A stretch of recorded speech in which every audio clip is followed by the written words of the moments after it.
제가 문제가 이제 1부터 제가 문제를 내 가지고 제가 먼저 시작하지만 아마 뒤에 멘토님들이 뭐 이런저런 이제 뭐 썰을 뭐 고생했다 뭐 이런 건 풀어주실 거라서 저는 좀 생략하고 바로 설명하겠습니다.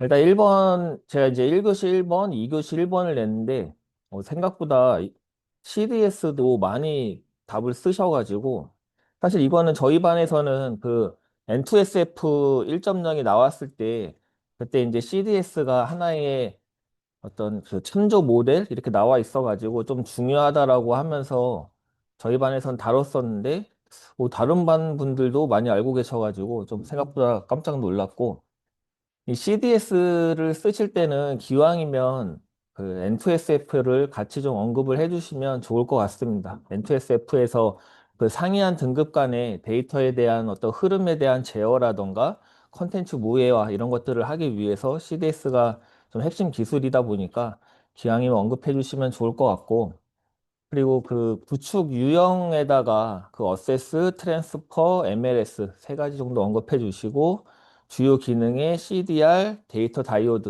이 정도는 언급해 주시면 좋을 것 같습니다.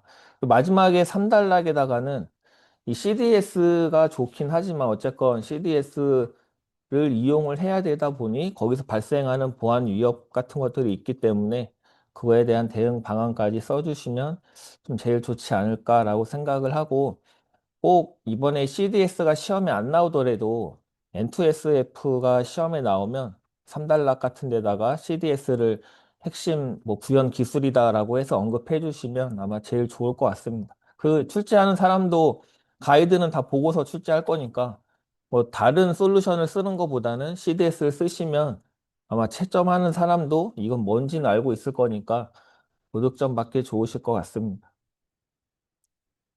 그래서 보자면 이제 국가망 보안 체계 1.0 가이드라인에 보시면 있고요.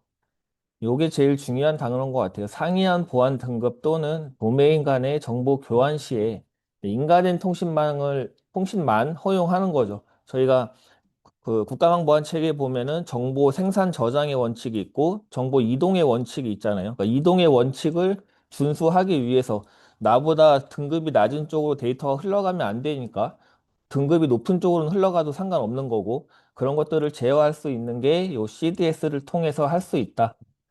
그래서 뭐 구성할 수 있는 방법은 독립형 뭐 이런 게 있는데 이게 사실 중요하다기보다는 요건 별로 안 중요하고 실제로 이제 유형, 접근 CDS와 어세스, 트랜스퍼, MLS 이렇게 세 가지의 유형이 있고 주요 기능으로는 보안 등급 영역 간의 격리를 유지하고 정보의 정합성, 무결성, 이게 약간 CDR이라고 보시면 될 것 같습니다. 그리고 일방향 또는 양방향에 대한 정보 흐름을 제어하고 기록 및 감사를 하고 이런 내용으로 써주시면 될 것 같고 그리고 이제 그 가이드를 보면은 이 어세스 CDS와 트랜스퍼 CDS에 대한 보안 위협이 나와 있고 보안 대책까지 같이 나와 있으니까 이런 것들은 좀 봐두시면 좋을 것 같습니다. 그리고 어세스 CDS, 트랜스퍼 CDS, MLS CDS가 각각 어떻게 사용이 되고 어떤 차이가 있는지는 좀 한번 나중에 봐두시면은 답을 쓰실 때 조금 편하실 것 같습니다.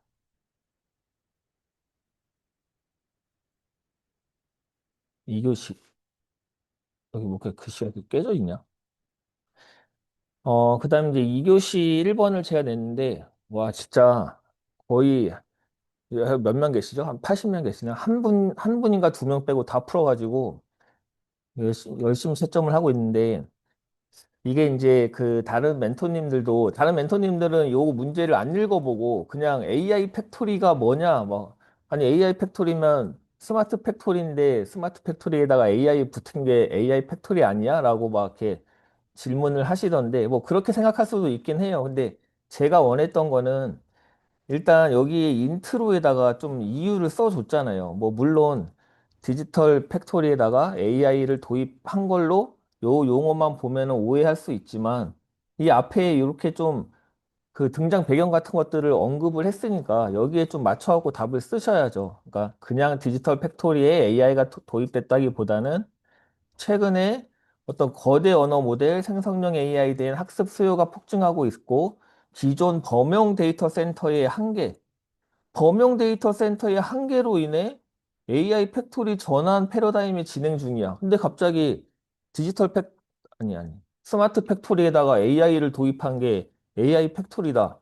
이건 약간 말이 안 되잖아요. 만약에 이런 앞에 문장이 없이 그냥 이렇게만 물어봤으면 그럴 수 있다고 쳐. 근데 여기에서는 이미 출제자가 이 문제를 왜 냈다는 거를 전부 다 알려줬기 때문에 여기에 좀 포커싱을 맞춰가지고 답을 써주시면 되겠습니다. 그럼 요즘에 데이터 센터의 한계가 뭐예요? 뭐 전력이라던가 냉각, 그리고 뭐 GPU를 구하기 어려운 점, 뭐 이런 것들이 이제 있는 거잖아요.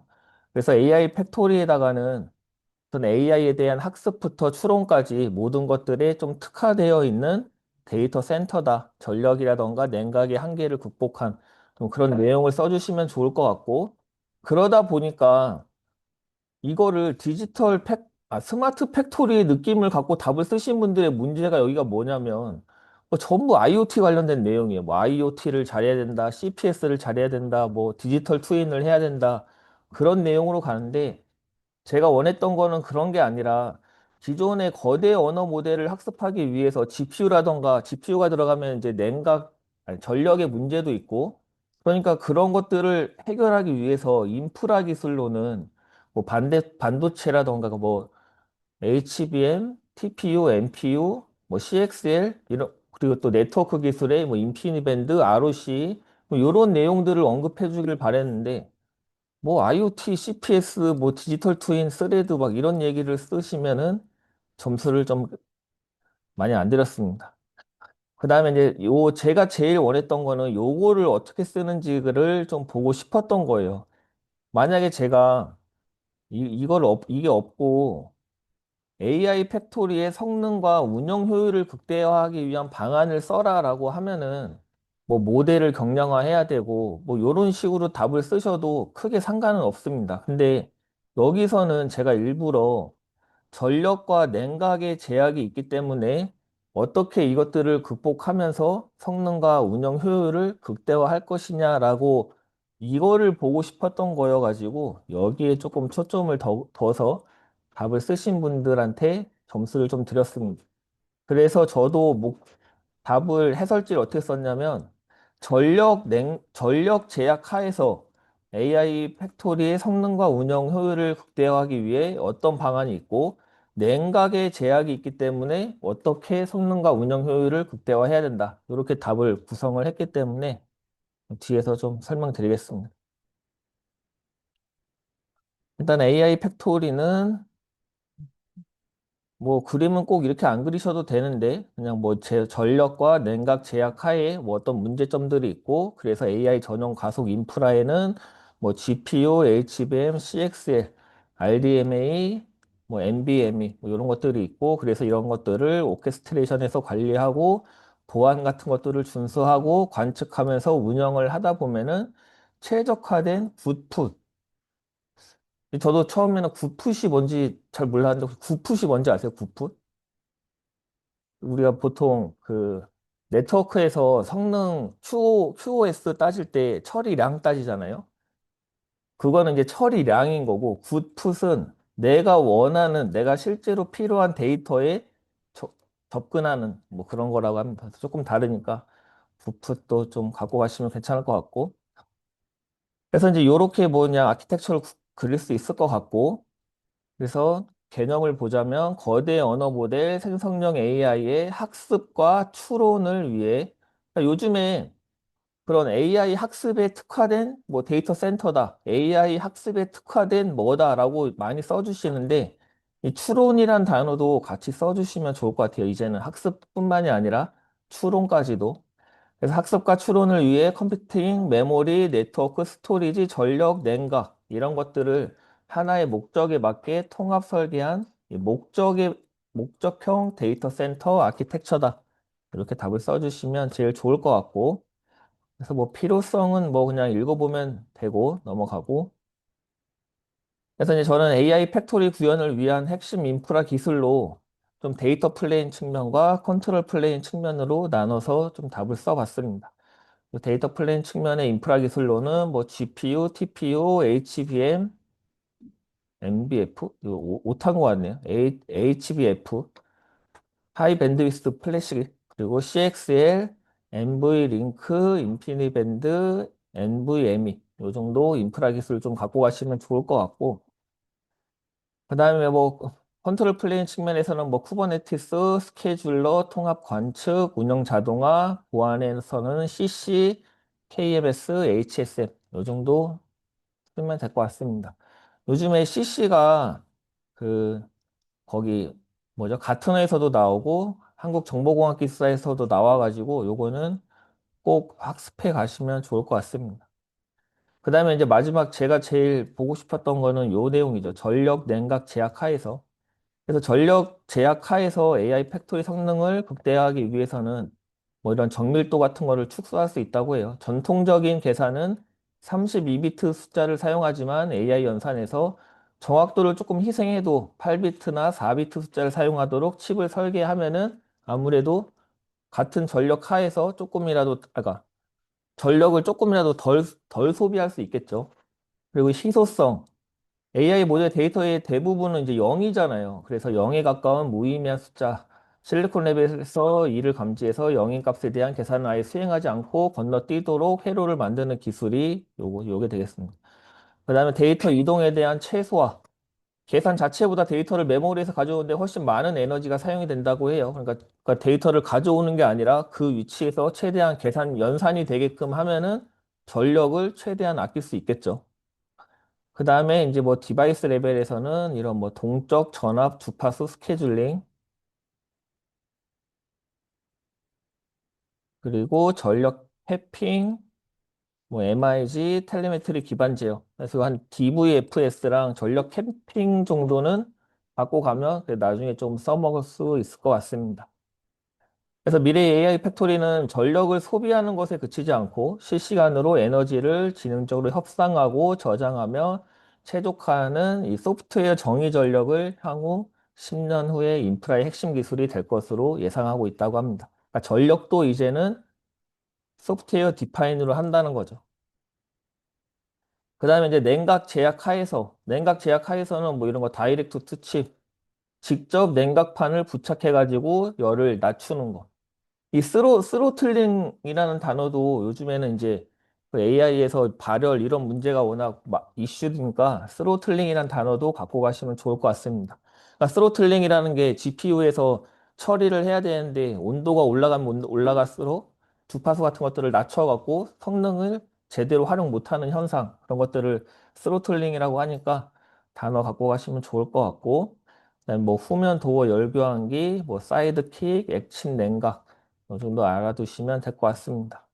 뭐 나머지는 뭐 그렇게 중요한 것 같진 않고 요 정도는 단어 갖고 가시면 어디에서든 나중에 써먹으실 수 있을 것 같아요. 그래서 미래의 AI 팩토리는 물리적 한계를 하드웨어 증설만으로 극복하는 것을 뛰어넘어야 되는 거죠. 아니, 뭐 전력이 필요해 갖고 뭐 전력을 계속 갖다 줄 수는 없는 거니까 같은 같은 냉각 기술 하에서 어떻게 이제 최대한 효율을 올릴 것인가가 이제 소프트웨어로 정의를 하고 그래서 그것들을 통합 제어해 가지고 제한된 에너지와 자원 내에서 효율을 극대화하는 체계로 진화해야 된다라고 답을 써주시면 좋을 것 같은데 제가 지금까지 한 30명 정도 채점을 하다 왔는데 20명이 디지털 팩토리에다가 AI 추가하는 거라고 쓰셔가지고 조금 아쉬운 것 같습니다.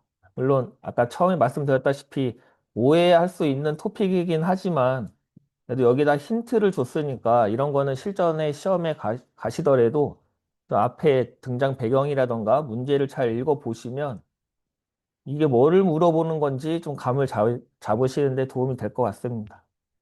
그러니까 저는 해설은 여기까지 하도록 하겠습니다. 이번 문제 설명드리도록 하겠습니다.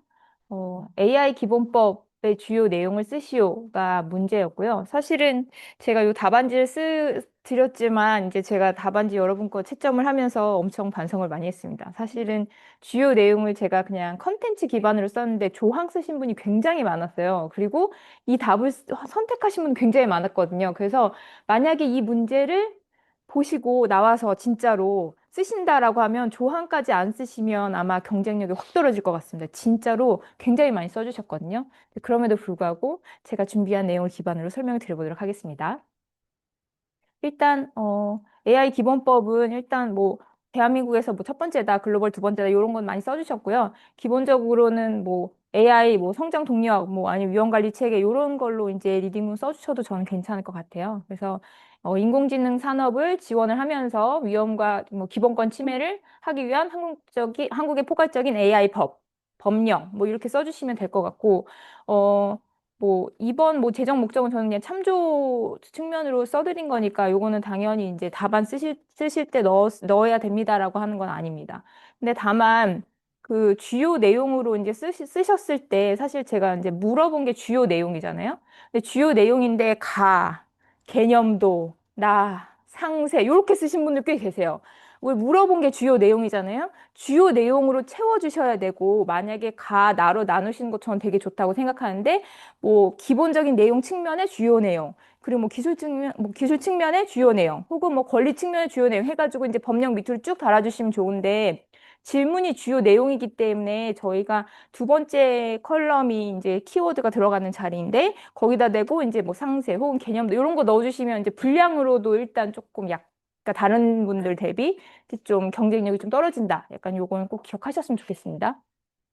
그래서 사실 저는 이제 31조부터 이제 30 몇 조 사이의 내용을 많이 적어 놨지만, 뭐 앞단에 있는 뭐 기본 용어, 이런 것들을 말씀하신 분들 굉장히 많았고, 뭐, 그리고 그 3천만 원 43조까지도 이제 많이 써주셨더라고요. 그래서 일단 워터마크 의무화 되는 것, 그래서 이제 딥페이크 생성물이나 합성 영상 사진에 대해서 이제 워터마크 들어가는 거, 그리고 고영양 AI가 이제 여기 이제 들어간 단어기 때문에 이 단어가 반드시 있어야 되는 것. 그리고 뭐 생명안전권 기본, 뭐 이용자는 사전 고지, 그리고 AI 사업자, 국내 대리인, 그다음에 국가인공지능위원회, 뭐 윤리위원회, 그리고 과태료 이런 것들을 사실은 조항까지 정말 많은 분들이 잘 써주셔가지고 네, 굉장히 죄송합니다. 제가 약간 반성했습니다. 이 준비되신 분들 정말 디테일한 레벨을 다 외우고 계시는구나라는 걸 알았고, 이제 제가 말씀드리는 이유는 혹시 만약에 이거를 가져간다고 생각하시면 조항 랩을 준비한 분들이 굉장히 많다는 거는 꼭 아셨으면 좋겠고요. 그리고 이제 일단 법령부터 나왔기 때문에 지금 하위 법령으로 시행령하고 그다음에 그 고시 관련해서는 고영형 AI 사업자 책무, 그다음에 안전 확보 기준이 이제 준비되는 중이고, 그다음에 가이드라인은 5개가 준비되는 중인데 투명성, 안전성, 고영양 AI 사업자 책무 영향 평가 이렇게 지금 준비되고 있다라고 하는 거가 나왔었습니다. 그래서 이렇게 해서 1교시 문제 넘어가고요. 2교시 문제 말씀드릴게요.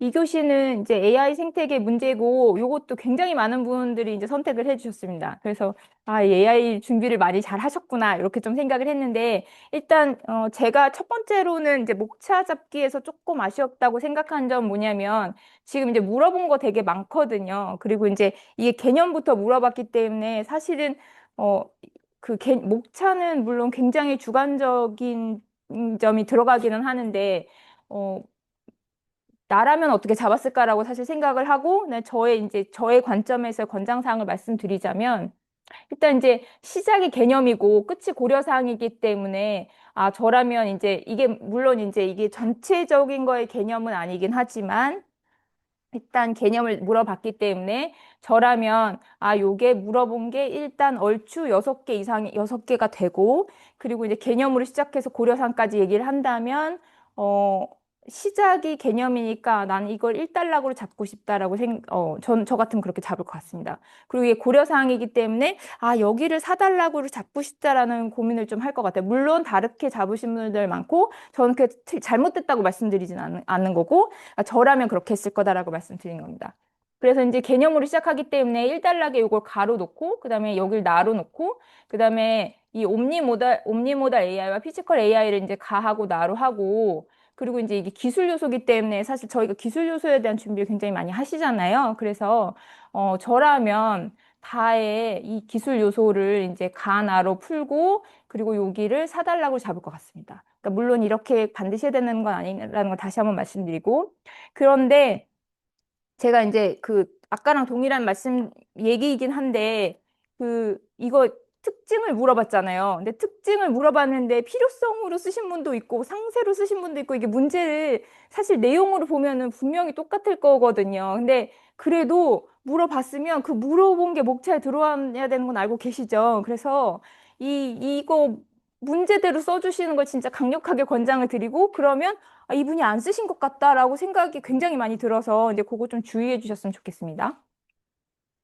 그리고 어떤 분들은 요 이렇게 두 개 나온 거를 개념도 하고 개념만 쓰신 분도 있는데 이제 저희가 이제 그러니까 뭐 반마다 이제 템플릿이 다르긴 한데 추가적으로 이제 뭐 기술 요소라든지 구성 요소라든지 이런 것들이 좀 포함되어야 되고 다만 이게 두 개를 물어보다 보니까 이걸 엄청 써주신 거예요. 그 다음에 이제 시간이 없으신 거죠. 그래서 이 기술 요소가 굉장히 짧아지고 고려사항 되게 짧아진 거예요. 그러니까 마지막에 물어본 거가 이제 갑자기 확 짧아지니까 그런 경우를 좀 대비하셔서 그 문제당 약간 분량의 밸런스는 좀 고민을 하셨으면 좋겠어요. 왜냐면 주어진 시간은 어쨌든 한정적인데 지금 이 내가 알고 있는 것이 나와서 막 신나게 이제 기술 요소를 쓰시고 다음 문제에 대해서 이거 충분히 안 써주시면 이제 이 답안지의 전체 분량에 이제 밸런싱이 좀 문제가 되니까 이제 그거는 꼭 생각을 하셨으면 좋겠습니다.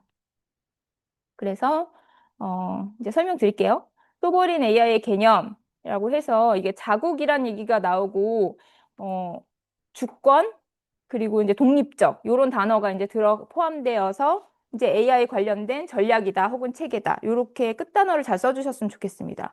이 끝단어가 지금 그냥 AI라고만 끝나는 분들도 있는데 사실은 요거는 그냥 단순히 그냥 AI? 약간 이러면 저희가 이제 AI가 워낙 많이 나오니까 그냥 인공지능 이렇게 끝맺음을 주시는 분들 되게 많더라고요. 근데 조금 더 명확하게 얘는 전략 또는 체계이기 때문에 그렇게 끝나주셨으면 좋겠고 얘의 특징은 이제 맞춤형, 그다음에 자립, 그리고 데이터 주권, 그리고 지속적인 개발, 뭐 인력 양성 이런 거 되게 좋거든요. 그래서 사실 이제 특징이기 때문에 기술 요소를 써주신 분도 있긴 한데 이런 걸 좀 더 저는 이제 기대를 했던 거죠. 그리고 이제 옴니 모달로 가면 요것도 좀 다양하게 써주신 분들이 많긴 한데 일단 얘는 모델이라기보다는 AI 기술이다. 그리고 뭐 여러 가지 다양한 데이터 형태를 하나의 통합된 공간에서 동시에 이제 이해해서 이제 동시에 그러니까 여러 가지를 다 담아서 이해해서 뭐 데이터를 생성하고 아웃풋을 내는 거다. 약간 이런 얘기가 있기 때문에 통합학습, 애니 투 애니 뭐 약간 이런 게 좀 필요했던 거죠. 네이티브 뭐 공동 훈련, 뭐 공동 혹은 뭐 이런 왜냐면 이제 여러 개를 한꺼번에 이제 받아들이기 때문에 그래서 요 기술 요소도 이만큼을 다 써야 되냐 뭐 이런 말씀 드린 건 아닌데 되게 일반적인 AI 기술 막 LLM 뭐 LLM이 제일 많았던 것 같아요. 그래서 아 이게 맞죠? 맞는데 옴니모달스럽진 않구나. 약간 이런 생각 되게 많이 했거든요. 그래서 조금 몇 가지만 좀 이렇게 같이 넣어주시면 좀 섞어주시면 이렇게 약간 좀 괜찮지 않을까? 약간 그렇게 생각했습니다. 피지컬 AI 같은 경우에는 이제 공간, 물리 이런 단어가 좀 들어가야 되는 거죠. 뭐 물리적인 거, 뭐 현실 세계 뭐 이런 것도 있는데 실제로 그 정의에서 막 물리적 뭐 약간 이런 단어가 안 들어가면 되게 애매해요. 그 써주신 거를 기반으로 제가 말씀드린 거니까. 그래서 이제 그런 요런 뭐 인식, 추론, 행동 다 좋고 그다음에 그런 단어가 좀 들어가게 써주시면 좋을 것 같습니다. 요것도 AI 기술이고 그리고 이제 요게 관련돼서는 되게 여긴 되게 잘 써주셨어요. 이게 되게 명확해서 그런지 뭐 시뮬레이션, 뭐 액추에이터, 뭐 센서, 뭐 이런 거 되게 많이 써주셔서 요 부분을 또 잘 써주신 분들이 이제 상대적으로 많았습니다. 그래서 이제 AI 에이전트 기술 요소는 이제 많이 잘 써주셨지만 조금 훨씬 더 일반적인 단어를 되게 많이 써주셨고, 저희가 이제 AI 관련된 기술을 적을 때 그냥 기술 요소 이렇게 해서 탁 찍으면 이제 사실 이제 저는 기술 요소를 조금 더 많이 써주시기를 조금 기대했어서 그래서 약간 구분이 없이 그냥 기술 요소에서 몇 가지만 쓰시면 약간 아쉽더라고요. 그래서 저희가 이제 뭔가 그 이단락을 쓰는 이유가 있잖아요. 이걸 기술 요소로 하려기보다는 앞에 이제 뭐 하드웨어 측면, 뭐 소프트웨어적인 측면, 뭐 모델 측면, 네트워크 측면 사실은 이거는 진짜 쓸 게 훨씬 많기 때문에 그래서 그런 것들이 좀 포함됐으면 좋겠다라고 생각을 했고 그래서 뭐 리액트, 뭐 콜리 이것도 그냥 툴 이렇게 써주신 분이 있어요. 그래서 툴, 이게 뭐지? 약간 이러고 무슨 그냥 이게 무슨 뭐 상호 협력성 이라고 이렇게 뭐 기술 요소에다 써주시면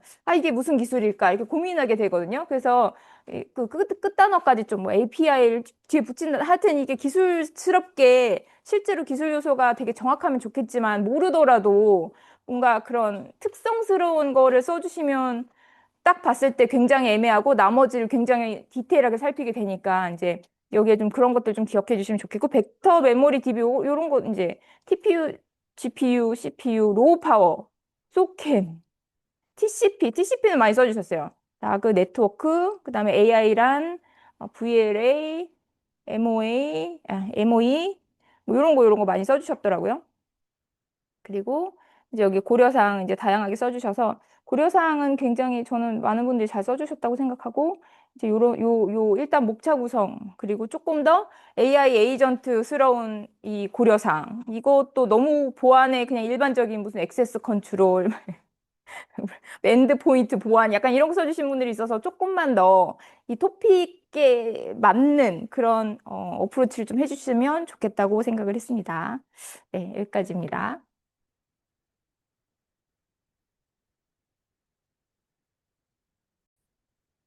일단 300분 시험 보시느라고 고생하셨고요.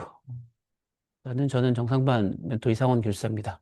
일단은 제가 세 문제를 냈는데, 일단은 먼저 사과 말씀드리면 3교시 2부의 문제를 제가 냈는데, 그래프가 곱게 안에 빠져 있었어요. 그래서, 그건 제가 다시 보여드릴 건데, 푸신 분들이 그래도 계시긴 했는데, 이제 그래도 가정을 하시고 이제 풀어주실 텐데, 왜냐면 문제 없으니까.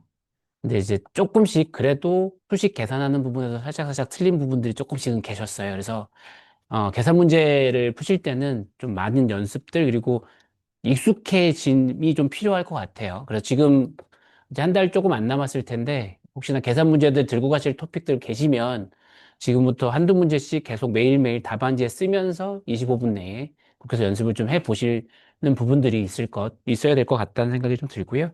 일단 1교시는 제가 이제 도메인 특화 언어, 같은 언어에서 나온 거죠. 그러니까 사실상 가장 큰 키워드는 도메인 특화 언어 쪽에서는 이제 그 도메인에 특화된 데이터셋이 아마 좀 가장 큰 특이일 것 같아요. 사실 범용적인 LLM 모델에서 특정한 뭐 도메인이라고 보통 얘기를 하니까 특정한 도메인에서 나오는 특정한 그 중요한 키워드들, 중요한 학습들, 지식들을 해서 그 도메인에 특화되어 있는 LLM 모델을 만들겠다라는 모델이기 때문에 그 정의를 좀 보시면 특히 그게 좀 중요한 키워드고요. 개념도 이제 이렇게 됩니다만, 보면 개념도가 좀 되게 비슷하게 나오는 것들이 많아요. 그래서, 항상 말씀드리는 거지만 해설지의 개념도가 물론 나쁘진 않습니다만 조금 더 개편할 수 있는 부분들이 있다라면 본인만의 색깔로 좀 들어갔으면 좋겠다라는 생각이 들어요. 특히나 신토픽들 AI나 이런 신토픽들의 답안을 좀 보다 보면 이것도 아마 지난번 모의고사 때 한번 나왔던 부분일 텐데, 어, 거의 한 7, 80% 이상이 그 해설지의 내용과 동일한 키워드와 동일한 그림이 들어가요. 차별점이 없는 답안들이 되게 많이 나옵니다. 그러면 채점자가 보기에 그렇게 나오면 채점할 때 편하죠. 차별점이 없으니까 편해요, 오히려. 왜냐? 그냥 까면 돼요. 만약 그게 6점이면 다행인데 그 채점자가 봤을 때 그런 해설지의 답안이 5.5점이다 예를 들면 그럼 그냥 다 5.5점인 거예요. 그게 심플하게 채점이 되는 거죠. 그러니까 항상 해설지로 보시고 학습하실 때 특히나 이런 신토픽들 같은 경우들이 있다라면 물론 여기 나와 있는 이런 키워드들을 가져가시는 건 좋아요. 근데 그림이나 키워드도 이거 말고 다른 건 없을까? 조금 더 나만의 언어로 된 키워드들을 한두 개라도 좀 더 넣어주시는 것들, 그렇게 해서 좀 답안을 좀 차별점해 주시는 것들을 조금, 더 봐주셨으면 좋겠어요. 특히나 이런 것들 신토픽들. 최근에 AI가 대부분 신토픽이잖아요. 그쪽에서 유독 동일한 경향이 많이 발생을 합니다. 그래서 그거는 꼭 좀 기억해 주셨으면 좋겠고요. 그래서 키워드들은 이렇게 보시고, 여긴 지금 없는데, 요 이제 도메인 특화되어 있는 그 데이터들, 도메인 데이터들이라고 이런 키워드들이 아래쪽에 좀 들어가 주는 것들이 좀 필요할 것 같고요. 그리고 이 교시는, 예, 제가 클라우드 관련된 걸 냈어요. 클라우드 관련된 걸 냈는데, 기본적인 전략은 뭐 이제 이 6가지, 6R을 좀 저는 이제 풀었었으면 좋겠다라고 넣은 건데, 요거는 좀 고민을 해가시면서, 그러니까 일반적인 전화를 하게 되면 잘못 쓰면 되게, 그냥 이 6R 전략이 아니라, 그냥 뭐, 데이터 분석부터 이렇게 그냥 우리가 업무적으로 이렇게 되게 되면 답안이 조금 뭐라 그럴까요?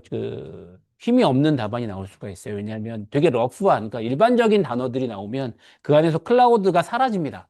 그냥 시스템 전환으로만 나와요. 그냥 뭐 분석해가지고요. 이관할 때 옮겨놓고요. 데이터에서 테스트하고 하는 것들은 클라우드가 아니더라도 충분히 데이터 이관하는 부분으로 나오거든요. 근데 대부분 답안들 이렇게 쓰시면 그런 형태로 나오세요. 얘는 클라우드잖아요. 그럼 클라우드에 맞게. 그렇기 때문에 이런 전략들이 그 안에서라도 조금씩 포함돼서 들어가 주는 것들을 좀 체크해 주시면 좋을 것 같아요. 그리고 하이브리드 클라우드하고 멀티 클라우드, 이건 제 해설지는 이렇게 되어 있는데, 이건 참고하시면 되고요. 각각을 물어봤기 때문에 각각에 대한 설명을 해주시면 됩니다. 하이브리드 같은 경우는 뭐 퍼블릭 플러스 프라이빗이죠. 외부에 있는 퍼블릭 클라우드와 기업 내부에 있는 프라이빗 클라우드를 조합한 게 하이브리드 클라우드고, 멀티 클라우드 같은 경우는 이제 보통 이제 이기종 시스템들이어서 엄밀하게 보면 멀티 클라우드는 하이브리드 클라우드도 포함합니다. 꼭 두 개의 퍼블릭 클라우드, 뭐 대부분 이제 대부분 답안에 이제 AWS, 에서 이렇게 해갖고 이렇게 쓰셔갖고 두 개를 합쳐가지고 이렇게 이게 두 개가 퍼블릭 클라우드예요. 그러니까 멀티 클라우드라고 얘기를 해주시긴 하는데 틀린 건 아닙니다만 거기에 한정 지으면 안 돼요. 퍼블릭도 멀티 클라우드고요. 프라이빗 퍼블릭도 멀티 클라우드가 되고요. 어쨌든 멀티는 두 개입니다. 서로 다른 놈들 두 개 이상이 붙어가지고 하나의 시스템처럼 쓰기 위해서 만들어 놓은 게 멀티 클라우드다. 요거에 대한 부분만 조금 챙겨주시면 될 것 같아요.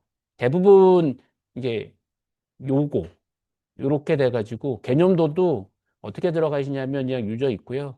여기 클라우드, AWS, 애저 이런 그림이 대부분 많이 나왔어요.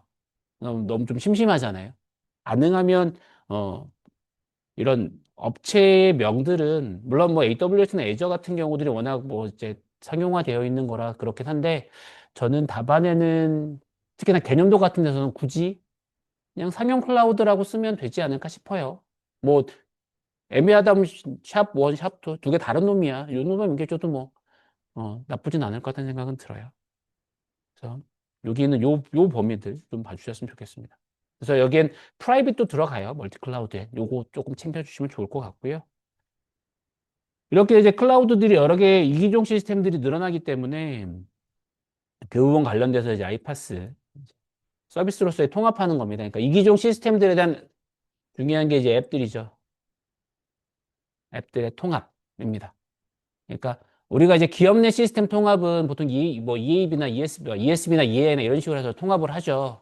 기업 내 멀티 플랫폼, 기업 내 이제 여러 가지 어플리케이션들이 있고 걔들을 통합해서 쓰게 되면 데이터들의 흐름을 어떻게 할 거냐, 뭐 ESB를 가거나 EA를 가거나 이렇게 할 텐데 여기도 마찬가지예요. 단 시스템이 기업 내에 있는 어떤 온프라미스 서버로 되어 있는 장비들 뿐만 아니라 이런 시스템들이 사스 형태도 있을 수 있고요. 뭐 파스로 시스템이 클라우드에 구성된 것도 있을 수 있을 거예요. 그런 모든 통칭되는 어플리케이션들을 통합하는 통합 서비스를 제공해주는 클라우드 서비스다라고 봐주시면 될 것 같고요. 그래서 API 관리나 이벤트 관리 이런 데이터 통합 이런 얘기들이 좀 있고, 그다음에 피놉스는 대부분 잘 써주셨는데 이제 몇 분들이 이제 핀테크 생각해가지고 파이낸스 옵스 말 그대로 이제 재무 관련된 금융 관련된 무언가 이렇게 써주신 분들이 계세요. 클라우드 금융 관련 클라우드 이렇게 쓰신 분이 계신데 피놉스는 명확하게 봐주시면 알겠지만 기업에서 클라우드에 대한 비용을 관리하고 비용을 처리하는 어떤 비용 관리 플랫폼이라고 하긴 그렇고 그 프레임워크 이렇게 봐주시면 될 것 같고요. 키워드가 이렇게 세 가지가 있어요. 인폼, 옵티마이즈, 오퍼레이트. 이 세 가지 키워드는 조금 기억해 주시면 좋을 것 같아요. 최근에 이제 사스들이 좀 많이 쓰이다 보니까 이런 사스들에 대한 비용들을 어떻게 관리할 거냐 이 부분에 대한 것들이 이제 계속 내기 때문에 피놉스에 대한 부분들이 조금씩 얘기가 나오고 있어서 키워드 정도로 좀 가져가 주시면 좋지 않을까 싶어서 하게 됐습니다. 네, 그리고 2번이고요. 일단은 예, 문제지 이렇게만 나와가지고 근데 이게 제가 파일이나 요건 조금 체크는 하긴 했는데 네. 이게 사실 요거죠. 원래는 이게 들어갔어야 되는데, 이렇게 50이, 이게 100이 돼서 이제 기본적인 AC가, EV가 이렇게 나올 거고요. 사실상 이런 식으로 빠지죠. AC가 여기 있고, PV가 EV가 여기 있는. 그러니까 AC가 60이고, 여기 식이 있는데, 이렇게 되는 거죠. 사실 요건데, 만약에 없고 풀어야 된다라면, 뭐, 푸신 분들은 대부분 가정을 많이 해서 해주셨어요. 근데, 이걸 사실 EV랑 AC를 그냥 이거만 보고 다 50으로 잡아주시면, 그러니까 이게 50, 이제 500이죠. 이렇게 똑같이 잡아줘 버리면 사실 EVM을 할 이유가 없는 거죠. 그렇게 쓰신 분들 좀 계셨는데, 그건 좀 아쉽지만, 그렇게 풀면 너무 쉬웠죠. 다 영역 나오니까 의미 없는 거가 되거든요. 그래서 여기서는 나오는 값은 사실 PV만 나오죠. PV는 여기서 이 현시점이 5일이고, 총 비용이 100이고, 비율이 유지되기 때문에 10일에, 그러니까 하루치가 10만 원이니까, 요거는 나오죠. 요거까지 나오고, 이제 안 나오는 게 이제 EV하고 AC가 안 나오게 될 텐데, 나는 그거는 이제 그렇게, 물론 문제에서는 주어질 겁니다. 주어질 거고요. 그리고 아마 주어졌다면 분명히 많이 푸셨을 것 같아요. 이거는 그렇게 어려운 부분은 아니니까. 그렇긴 한데, 다시 한번 그 기준으로 한번 25분 내에 한번 풀어봐 주시고, 근데 풀어봐 주실 때 여기는 쉽습니다. 이제 어떤 분들은 요거 실수하신 분들이 좀 있으세요. 이거 SPI, CPI 요거 위치 바뀌어가지고, 그러니까 여기는 EV, PV, EV, AC는 잘 하세요. 근데 그럼 여기 마이너스 떨어지잖아요. 그럼 여기 값은 0보다 작을 수밖에 없어요. 근데 어떤 분은 이게 반대로 돼 있었고 여기는 마이너스인데 여기는 1보다 큰 값이 나오는 거죠. 그러니까 이렇게 만약 계산이 되면 뭔가 틀렸다. 두 개가 안 맞잖아요.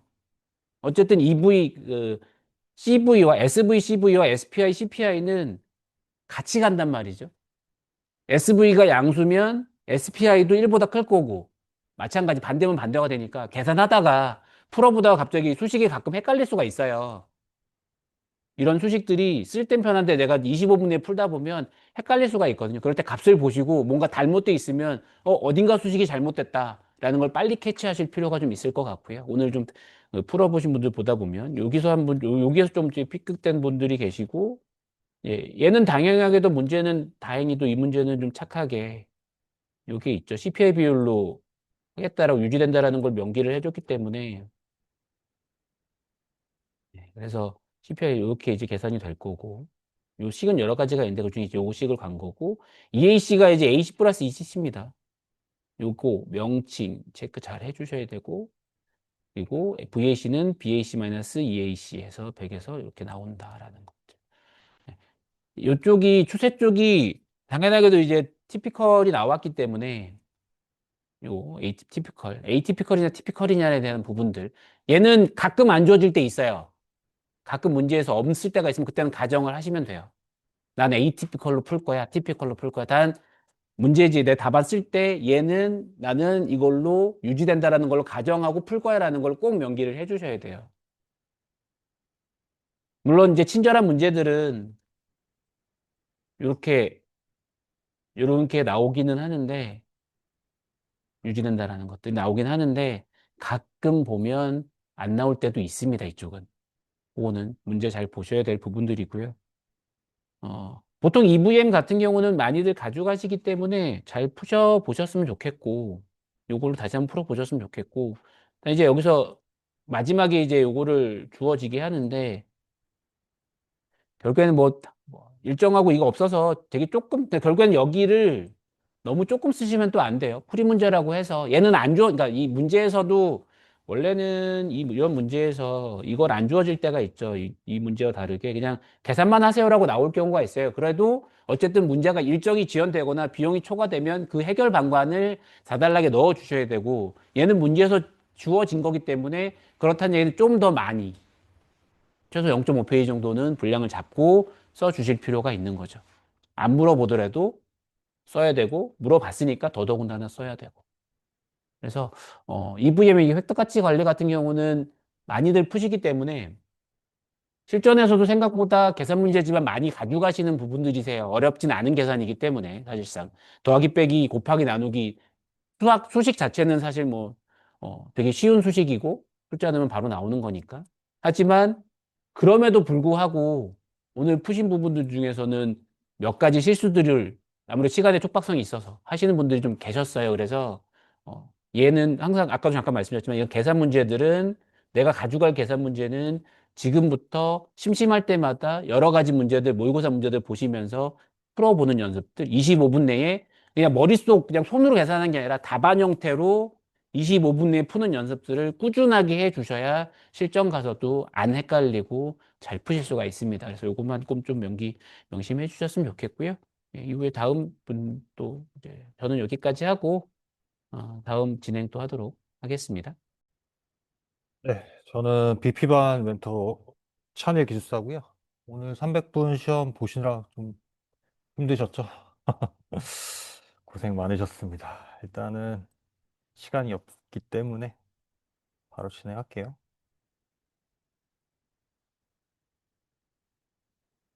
일단 저는 1교시 9번 문제를 냈어요. 이거는 사실 정답이 있죠. 제가 1교시 한 문제, 2교시 한 문제, 이제 3교시 한 문제 이렇게 출제를 했는데 다 정답이 있는 문제를 냈습니다. 그래서 정답이 아닌 분들은 일단은 감점이 됐고 정답을 적어 주시면 대부분 다 점수를 드렸어요. 그래서 얘 같은 경우는 이제 테스트 관련된 문제잖아요. 우리 테스트는 무조건 한 문제 나오거든요. 아실 거예요. 시험 많이 보신 분들은. 그래서 테스트에 대한 관련된 모든 토픽들을 다 섭렵하셔야 됩니다. 어느 게 나올지 모르기 때문에. 그 중에 이제 하나를 좀 픽해서 얘는 표준 기반으로 좀 문제를 냈죠. 근데 그 기반의 이제 테스트 구성 요소에 대한 내용이었거든요. 이거 절차는 제가 문제를 좀 잘못 내갖고 구성 요소만 채점을 했습니다.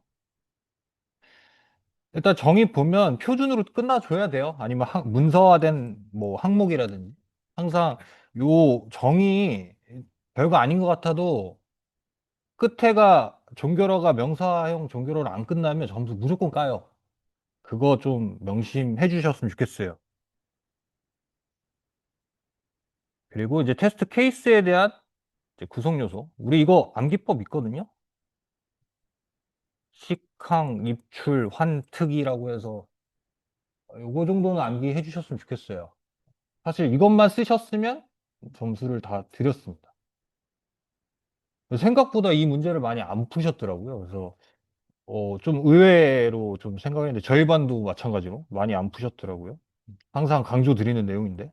그래서 꼭 체크해 주시고요. 추가로 절차 한번 보세요. 절차. 근데 절차가 뭐 별거 없죠. 그냥 계획 잡고 식별하고 그다음에 명세서 작성하고 검토하고 승인하고 뭐 개선하는 활동 그런 거 적어 주시면 됩니다. 그다음에 2교시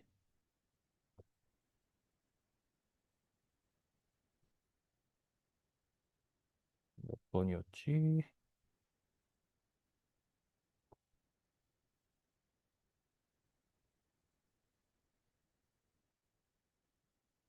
2교시도 이제 팩트 문제로 냈거든. 네트워크 프로토콜도 매 회차 나와요. 뭐 컴시행이든 정보 관리든 DHCP 쪽이 안 나왔어요. 그래서 언젠가 한번 건들지 않을까 싶어서 문제를 냈고요. 사실 기본적으로 이거는 아셔야 돼요. 우리 도라라 암기하시잖아요. 네, 보고. 근데 오늘 좀 작성해 주실 때 할당이랑 갱신이랑 해제를 각각 좀 설명을 해줬으면 좋겠거든요. 근데 오늘 뭉뚱그려서 하나씩 정답은 잘 쓰셨는데 뭐 갱신이랑 해제랑 같이 묶는다든지 아니면 할당이랑 갱신이랑 묶는다 그러면 놓칠 수 있거든요, 채점자가. 그래서 각각 좀 설명해 주셨으면 좋겠고 릴레이 에이전트는 사실 이제 모를 수도 있을 것 같아요. 그런데 이제 대부분 이제 DHCP 준비하시는 분들이 이걸 3단락으로 많이 가져가세요. 그래서 한번 챙겨 주시라고 문제를 냈습니다. 일단 DHCP 같은 경우는 요 네 단계 과정이 가장 핵심이죠. 그리고 IP 주소를 할당하기 위한 거예요. 자동적으로. IP를 할당하는 프로토콜로 정의를 내려주시면 되고, 사실 요 정도는 안 해오셔도 돼요. 이거는 맨날 바뀌거든요. 그래서 제외하셔도 되고, 할당 과정이 이제 디스커버, 오퍼, 리퀘스트, 에크까지 이렇게 되는 방식, 어렵지 않잖아요. 그래서 좀 암기해 주셨으면 좋겠고, 갱신 요거고요. 해제 요겁니다. 그래서 해설지는 좀 이렇게 따로 나눠져 있는, 같이 묶여 있는데 각각 설명해 줬으면 좋겠습니다. 이게 붙어 있으니까 저도 생각 못 하고 있다가 채점자의 입장으로 이제 채점하다 보니까 이게 막 헷갈리더라고요. 그래서 꼭 각각 설명을 해줬으면 좋겠습니다. 그다음 릴레이 에이전트는 이제 DHCP에서 사용되는 패킷을 이제 브로드캐스트에서 유니캐스트로 변환한다. 그래서 다른 네트워크에서 이걸 받아올 때 이 과정을 작성을 해주시면 되고요. 이게 이제 핵심 키워드죠. 브로드캐스트에서 유니캐스트로 변환하는 거. 과정은 똑같습니다. 그래서 그 내용을 적어주시면 되고, 마지막으로 보안 취약점이랑 대응 방안에 대한 내용인데, 이 보안 취약점이랑 대응 방안이 대부분 답안 나올 때 보통의 분들이라면 이게 여기에 좀 특화가 안 돼 있고 그냥 브로드하게 항상 작성하시는 분들이 되게 많아요. 그리고 추가적으로 여기에 보안 취약점을 제시했는데 매핑이 안 돼요. 좀 중요하다고 보거든요. 그래서 얘랑 얘 여기에서 취약점을 발견했으면 여기에서 좀 대응을 해주는 게 좋지 않을까요? 그 다음 플러스 알파로 뭐 정책이라든지 뭐 기본적으로 더 추가적으로 할 것들은 그냥 여기다가 더 플러스 알파 해서 작성을 해주시면 좋을 것 같아요. 아무래도 음, 그런 논리적 흐름이 좀 있어야 되잖아요. 이 시험 자체가. 그렇기 때문에 그렇게 좀 정리를 해주시고요. 그다음에 3교시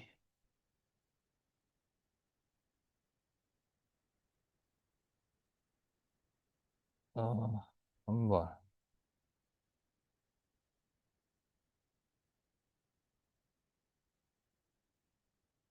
네, 4번 문제 됐습니다. 이거는 완전 음, 운영체제 문제였어요. 생각보다 많이 풀어주셨어요. 예.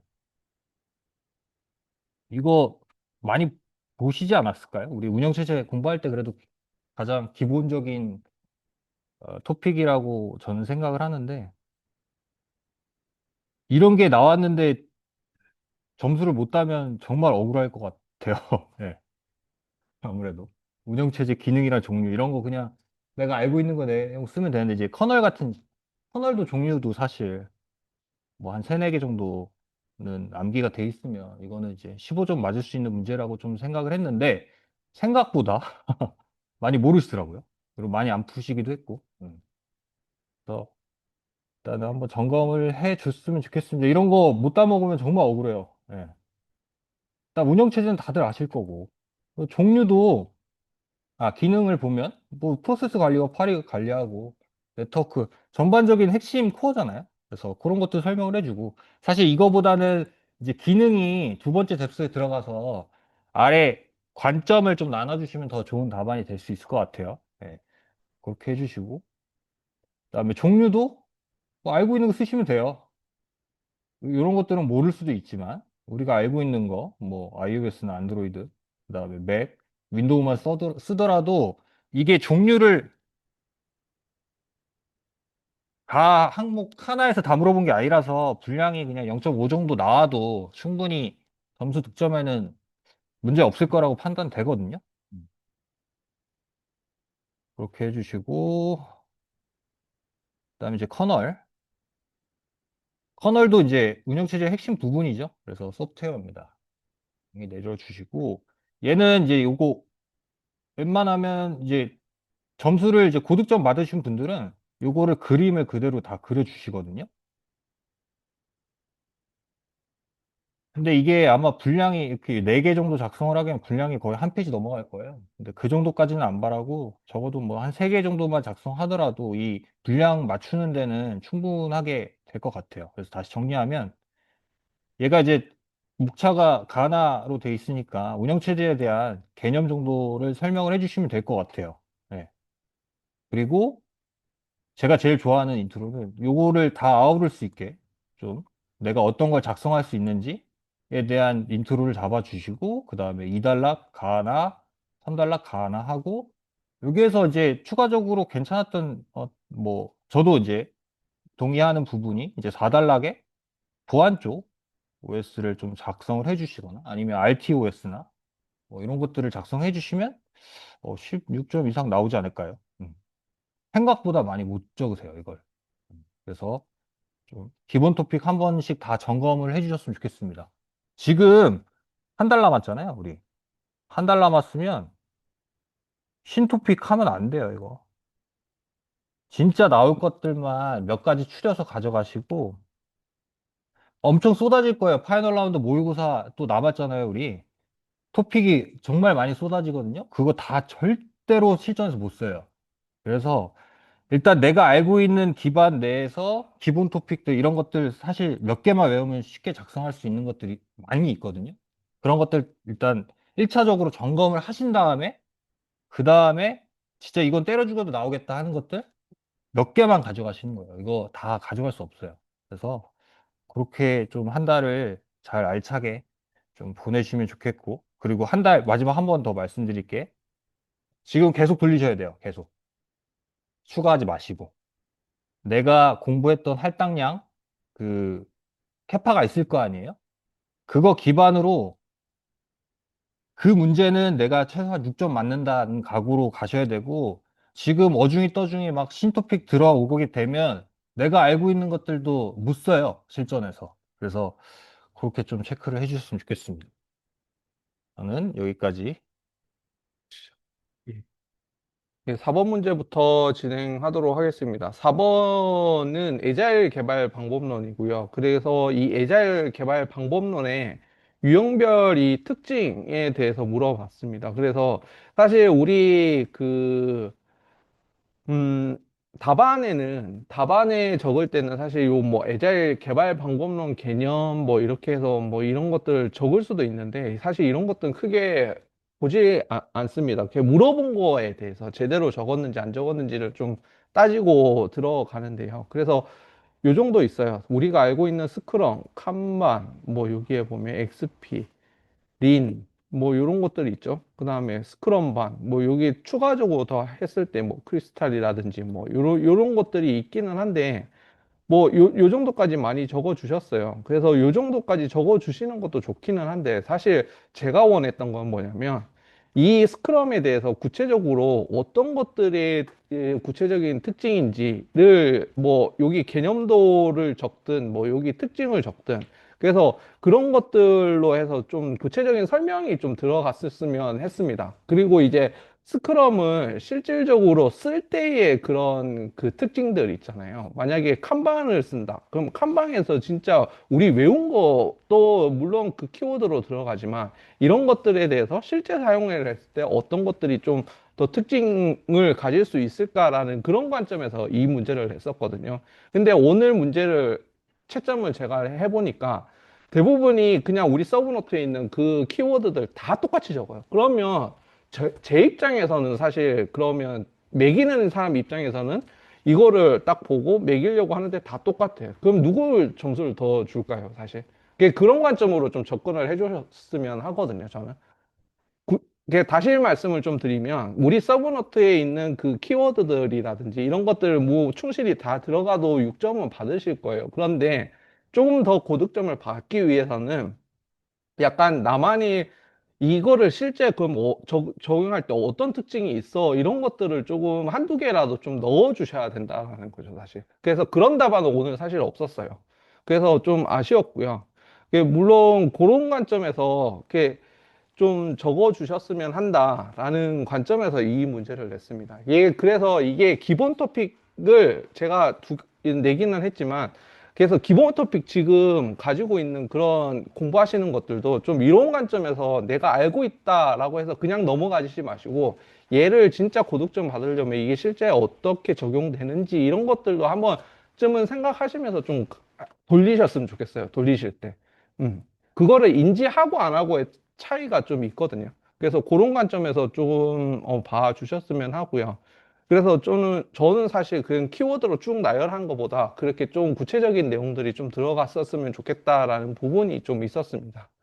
그래서 그런 관점 좀 생각을 좀 해 보셨으면 하고요. 두 번째, 오류 제어입니다. 이게, 빈출인가? 예, 한번 요렇게, 컴싱인가? 요렇게 한번 나왔어요. 그런데 사실 요 두 개는 사실 다 적거든요. 다 적어요. 그래서 요렇게 물어봤어요. 요렇게 물어보니까 문제가 대부분 분들이 요 두 개 내용을 다 적어 주셨어요. 요거는 그래서 끝에 조금 이렇게 적어 주셨거든요. 근데 사실 제가 요구한 거는 이거를 구체적으로 좀 많이 적어 주셨으면 하는 게, 이 단락을 그냥 관점을 나누든 어떻게 하든 간에 그 하나를 다 예로 채워 주셨으면 했는데 그런 답안은 없었습니다. 한두 분 계셨어요. 그래서 이거를 잘 생각을 하셔야 되는 게, 물어보는 거를 많이 적어 주셔야 돼요. 깊게. 근데 우리는 그거 잘 생각 안 나니까 그냥 칸 채우려고 뭐 이런 그림 그리고 막 이러는데, 사실 그거는 시간 낭비예요, 사실. 그래서 이거 실전 가서도 마찬가지입니다. 물어본 거를 깊이 적어준다. 이거에 대해서 하나라도 더 적어준다라는 생각으로 좀 적어주셨으면 합니다. 그래서 사실 요 내용들은 다 알거든요. 우리 외워서. 검출, 뭐 사계층도 이런 것, 사계층에 이런 것들 하잖아요.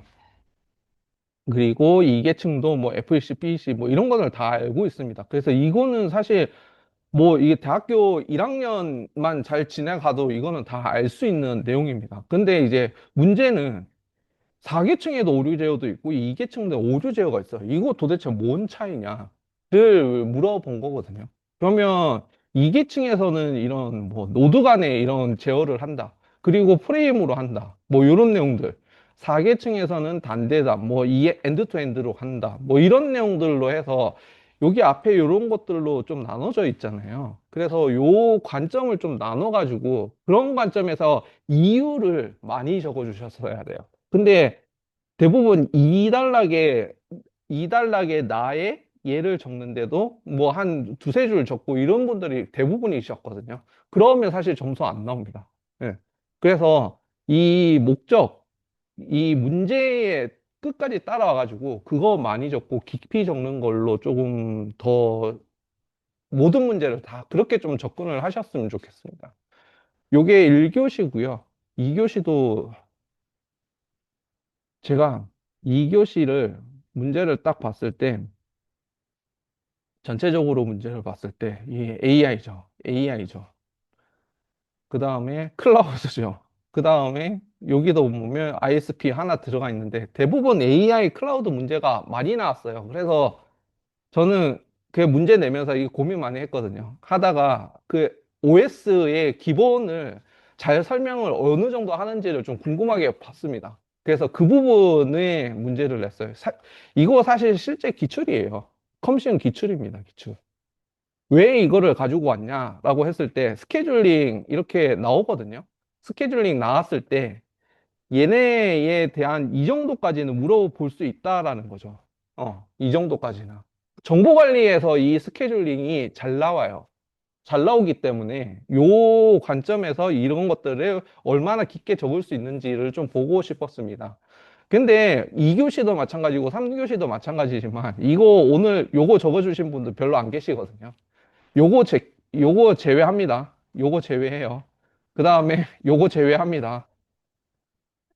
그런 거 다 똑같아요. 그러면 여기 1번, 2번, 4번, 6번에서 내가 점수를 많이 따고 승부를 봐야 돼요. 이 힘들단 말이죠. 이게 다 똑같이 비슷하게 적는데 여기서 점수 얻어내기 힘들거든요. 그게 제가 말씀드리고 싶은 거는, 적어도 이 컴시형은 아니지만 이 CAOS나 네트워크에서 잘 나오는 것들, 이런 것들은 스케줄링이나 이런 것들은 몇 가지는 가지고 가셔야 돼요. 이거 아니면 이거 실전은 똑같아요. 이거 제끼고 이거 제낀다. 그러면 쓸 게 없어. 예, 뭐 이게 당연히 다 써. 똑같은 거 다 쓰는데, 그러면 그걸로 내가 얼마나 더 점수를 잘 가지고 올 수 있는지를 또 한번 생각을 해보셔야 됩니다. 그래서 COS 버리시지 마시고요. 지금이라도 기본적으로 문제 잘 나오는 것들은 조금 챙겨주세요. 그래서 RM, 요거는 요런 내용들이 들어가셨어야 돼요. 이게 뭐 우선순위 기반의 알고리즘인데 실시간 시스템에 사용한다. 그다음에 주기 이런 것들이 나오고 주기가 짧을수록 높은 우선순위를 가지고 간다라는 내용들이 좀 들어가셨어야 되고요. 요런 개념도는 하나 들어가야 됩니다. 그게 들어가야 되고 여기 해설지에 장점, 단점 사례로 이렇게 돼 있어서 제가 가지고 오기는 했는데 사실 이거는 얘는 이렇게 바라보셔야 돼요. 이렇게 한 줄로 이렇게 물어보잖아요. 그러면 이거는 설명하라라거든요. 설명하라. 그러면 얘는 지금 이 RM 스케줄링이잖아요. 그러면 얘를 설명하라는 거예요. 그러면 얘는 뭐냐? 내가 정의를 이렇게 주기적으로 수행하는 뭐 알고리즘 뭐 이런 걸로 정의를 하잖아요. 그러면 여기에 내용이 그 알고리즘에 대한 메커니즘에 대한 내용이 나와야 돼요. 만약에 얘가 움직이는 절차가 있다. 그럼 그 절차로 설명을 해주셔야 돼요. 장점, 단점, 특징이 아니라. 근데 대부분 이거를 적으신 분들도 그렇게 적으신 분들은 없다. 예. 그래서 이런 것들을 좀 잘 캐치를 하셔야 됩니다. 얘를 풀 때는, 얘는 절차, 메커니즘 그렇게 풀어야겠다. 뭐 이런 식으로. 그래서 대부분 보면 장점, 단점, 특징으로 풀리는 거는 거의 없어요. 얘 물어본 거 외에는. 그래서 좀 그런 식으로 좀 적어 주셨으면 했거든요, 저는. 근데 그런 답안이 없어서 아쉬웠습니다. 그리고 여기도 이제 작업을 여러 개 큐로 이렇게 나누죠. 이렇게 해서 얘 큐로 이렇게 독립적으로 이렇게 스케줄링 하는 방식이고요. 얘는 이제 우선순위도 이렇게 보장해서 나눌 수 있다라는 게 그 특징입니다. 그래서 얘도 사실 이렇게 있으면 이렇게 독립적인 큐 나눠서 어떻게 우선순위를 두는지 뭐 그런 관점에서의 그런 관점에서 좀 풀어주셨으면 훨씬 더 좋았을 것 같다라는 거고, 얘도 마찬가지 이 장점, 단점에 나오는 이런 문제들은 간글로 가셔야 돼요, 간글. 그래서 그렇게 좀 적어주시는 게 좀 더 좋았을 것 같다라는 거고요. SQMS는 CPU가 이렇게 있어요. 근데 얘는 Q 하나만 씁니다. Q 하나만 써서 이 CPU의 동작을, 얘 Q에서 동작을 라운드 로빈으로 돌려서 하는 그런 메커니즘이에요. 스케줄링 방법입니다. 그래서 그러면 이렇게 할당해서 이 하나의 큐로 이렇게 돌릴 건데 이거를 그러면 1, 2, 3, 4 어떻게 돌아가냐, 이 할당하고 돌아가는지 그런 것들을 좀 적어 주셔야 돼요. 사실 얘는 이제 멀티 큐, 멀티 프로세서 스케줄링이잖아요. 그러면 이거는 이제 큐가 여러 개예요. 그러면 얘 CPU 할당에 따라서 큐 이렇게 할당하고 그렇게 해서 스케줄링 하는 방식이다 라고 좀 보시면 될 것 같습니다. 그래서 얘 지금 이렇게 말씀을 좀 드렸잖아요. 적어도 이 개념이라도 좀 알고 가시면 사실 얘가 나와서 내가 정확하게 잘 몰라 라고 하더라도 얘를 그러면 두 개 이제 큐가 있고 얘 CPU 할당한다 라고 했을 때 1, 2, 3, 4 이렇게 해서 내가 만들어낼 수도 있는 거거든요. 사실 그 메커니즘만 이해만 하고 있으면. 그래서 그런 관점에서 조금 깊게 좀 적어 주셨으면 합니다. 그래서 대부분이 오늘 보면 약간 그냥 일반적 어느 뎁스만 이렇게 적고 넘어가시는 분들이 좀 대부분 답안에 좀 그런 분들이 많으셨는데 약간 내가 알고 있다라고 하고 들어가면 조금이라도 좀 더 고민해서 그 순간 더 고민해서 좀 깊게 적어 주셨으면 합니다. 그래야지 점수가 좀 더 높아질 거예요. 예, 저는 이 정도로 마치도록 하겠습니다. 다음 기술사님.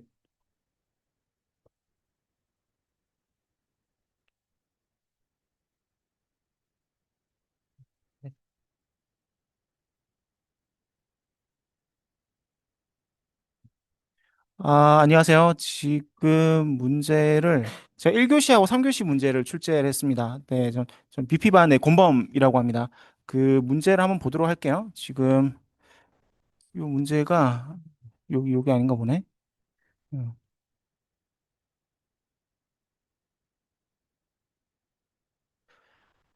네, 네, 지금 계속 하겠습니다. 그 1교시의 경우에 8번, 9번 문제를 출제를 했습니다. 7번, 8번입니다. 죄송합니다. 그 7번, 8번 문제 출제했고요. 온톨로지하고 이제 디켓이라고 하는 것도 그렇고 그 3교시에 출제한 이 데이터 스페이스 문제 또 그런데요. 그 최근에 이제 NIA라고 하는 한국지능정보사회진흥원에서 상당히 데이터 유통거래 활용을 위한 화두가 되는 다양한 어떤 컨텐츠를 준비하고 또 구축하고 있어서 관련된 문제를 함께 출제하게 되었습니다. 7번부터 한번 보겠습니다.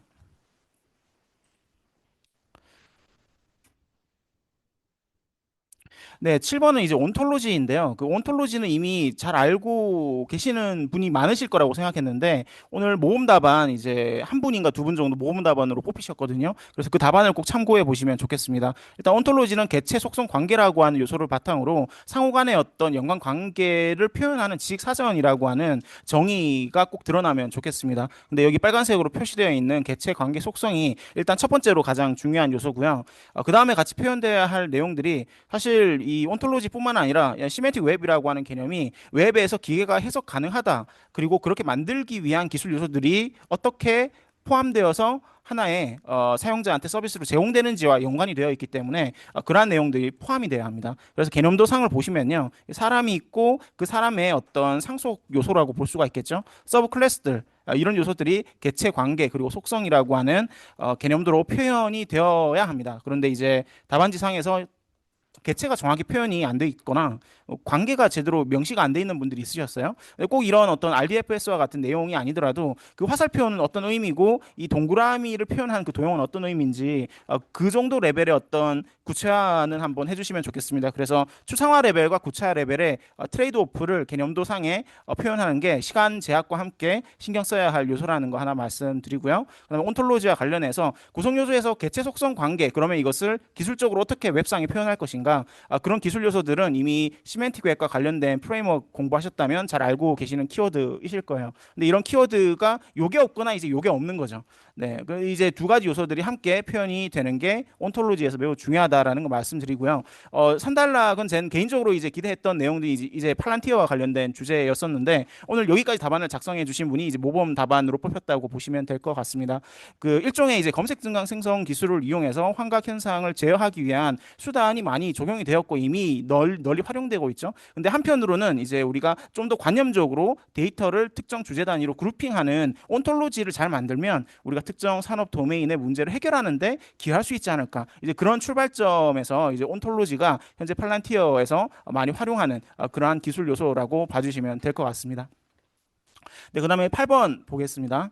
네, 8번은 이제 디켓이라고 하는 이 카탈로그 보캐뷸러리인데요. 이 명칭을 바탕으로 이제 추정이 가능하다라는 게 한 가지 있고, 정확히는 이제 아무래도 이게 국제 표준에 해당하는 내용이기 때문에 정확히 알고 계신 분이라면 이것을 국제 표준이라고 하는 내용으로 꼭 마무리를 해주시면 좋을 것 같아요. 디켓이 화두가 되는 이유는 사실 올해 모의고사 ITP의 첫 번째로 이제 나왔던 문제이기도 했는데 이게 사실 데이터 스페이스랑 다 관련이 있습니다. 이제 데이터를 상호 교환하고 표준화가 안 되어 있으니까 상호 교환을 하더라도 이 데이터의 의미나 이제 명세를 잘 알지 못하는 거죠. 그렇기 때문에 그것을 활성화하기 위한 기초 전제로 이러한 디켓이라고 하는 기술 요소들이 상당히 화두가 되고 있습니다. 그래서 이제 정의, 그 다음에 중요한 거는 당연히 이제 이것의 목적은 말씀드린 상호 운영성과 같은 요소들이 필요하고요.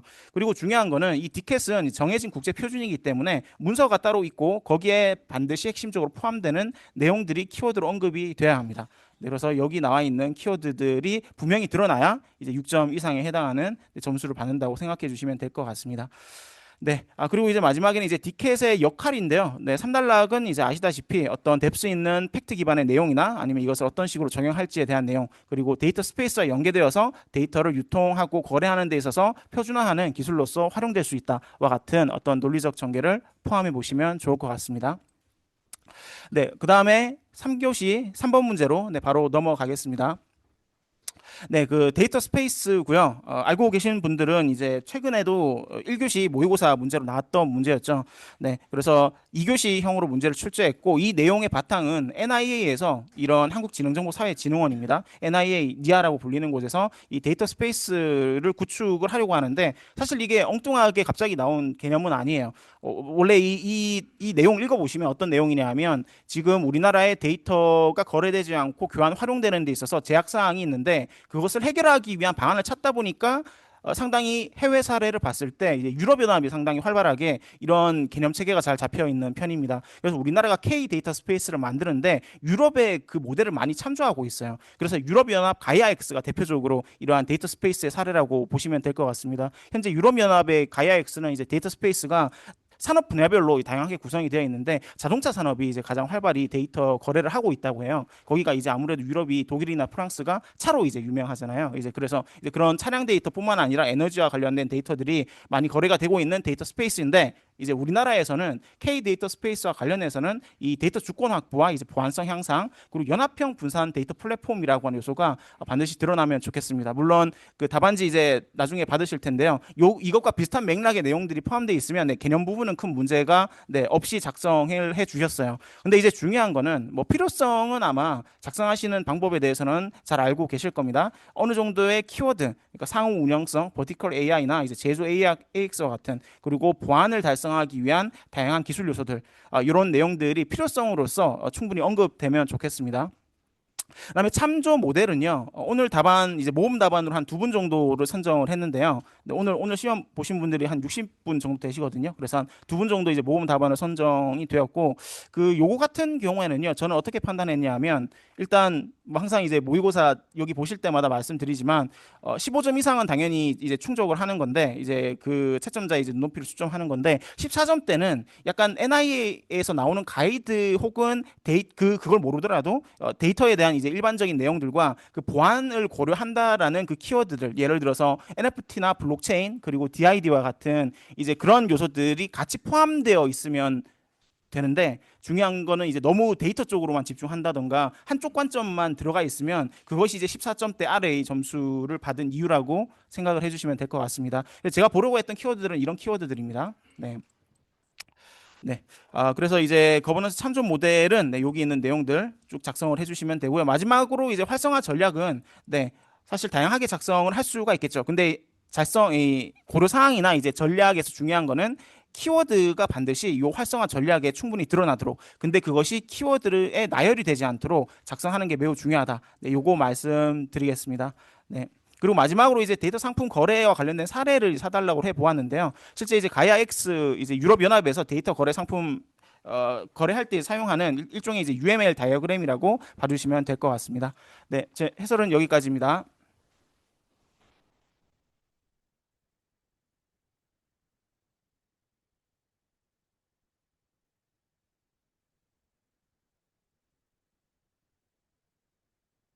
네, 제가 1교시 3번하고 3교시 1번 출제를 해서 1교시부터 보도록 하겠습니다. 일단 1교시 3번은 오늘 가장 뭔가 생소했던 그런 토픽이었던 것 같습니다. 그래서 많이 선택 안 해주셨는데, 일단 타 학원에서 좀 다뤘기 때문에 일단 다뤄야 될 것 같아서 넣어봤습니다. 그리고 요즘 이제 AI 데이터 센터와 관련해서 관련된 기술 요소기 때문에 다시 한번 그 좋은 키워드로 챙겨가시면 좋을 것 같습니다. 그래서 이 ROC 중에서 이제 RDMA 요 말을 이해를 해야 되는데 이 RDMA가 이제 리모트 뭐 다이렉트 메모리 액세스 그래가지고 이 서버랑 클라이언트 어떤 그런 통신을 할 때 CPU를 거치지 않고 메모리에 직접 데이터를 전송을 한다.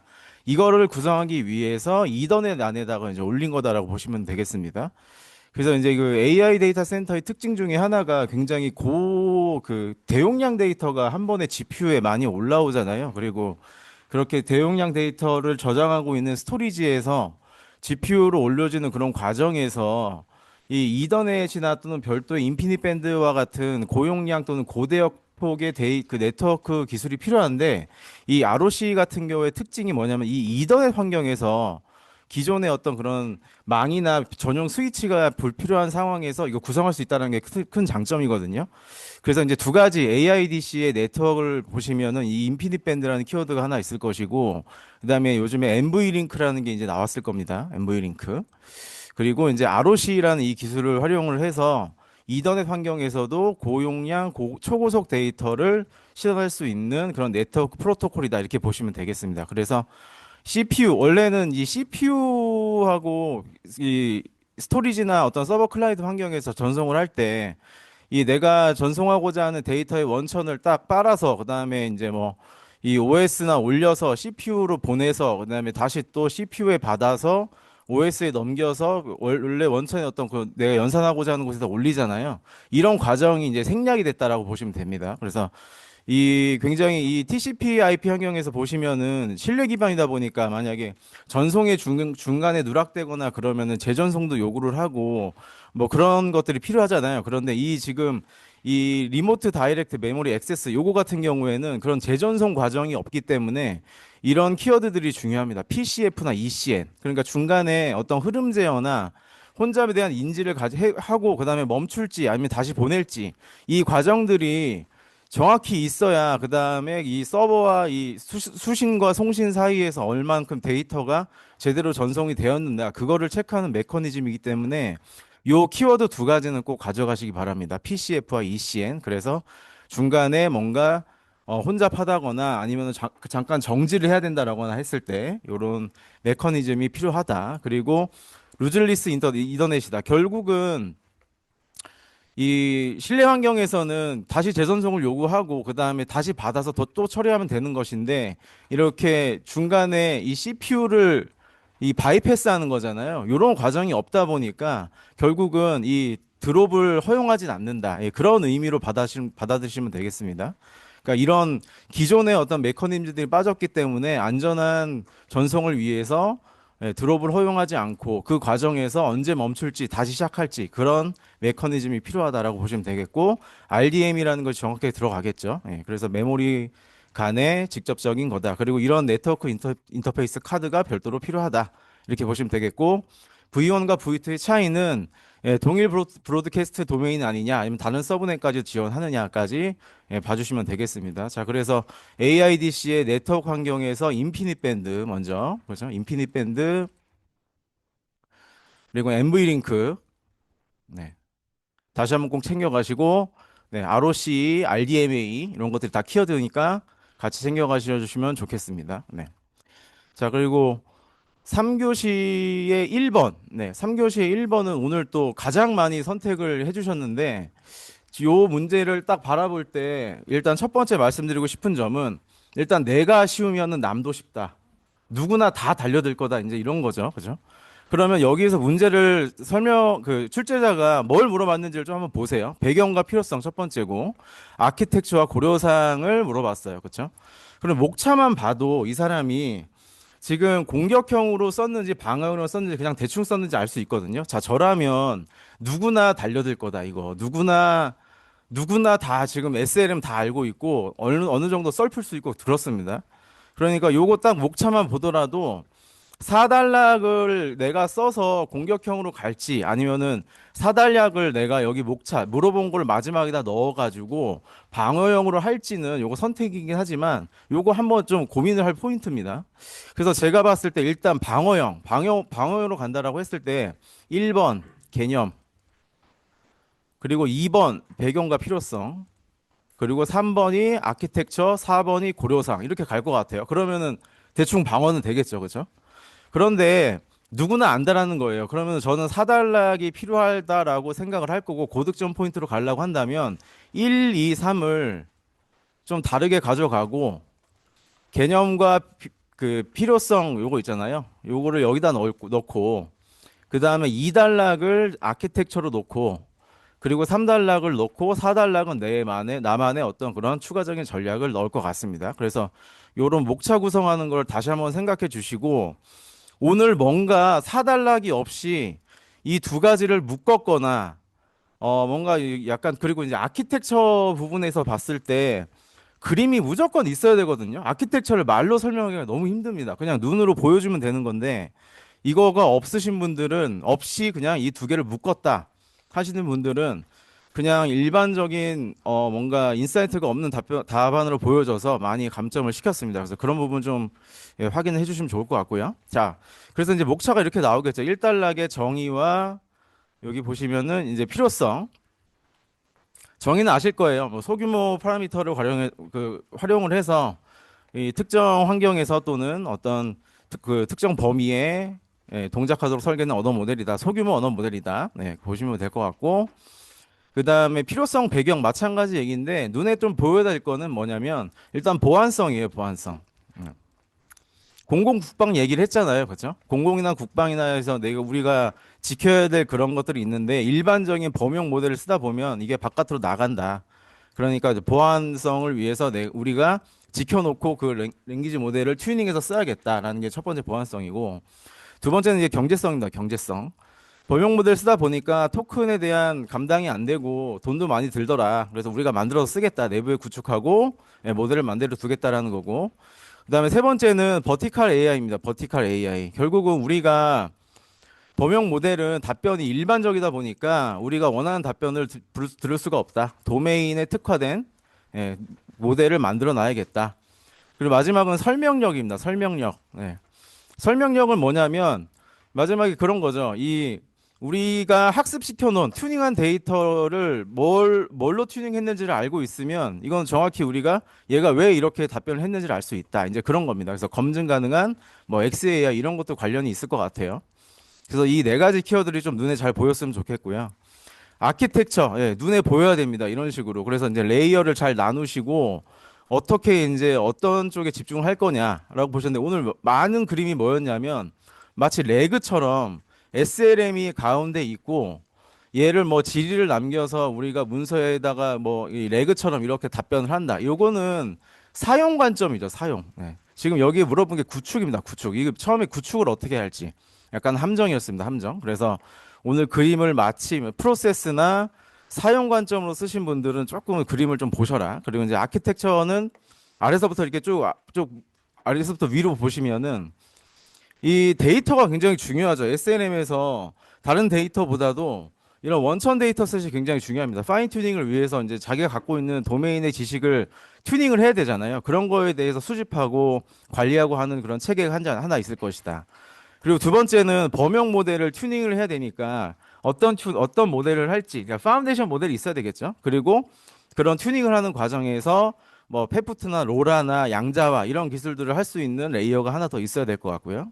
그리고 세 번째는 어떤 가드레일이나 프롬프트와 관련된 이런 오케스트레이션 계층이 하나 있을 거고, 그다음에 그 위에는 이거를 사용하기 위한 API 게이트웨이나 어떤 알림 체계나 이런 것들 배포 채널이 있어야 될 겁니다.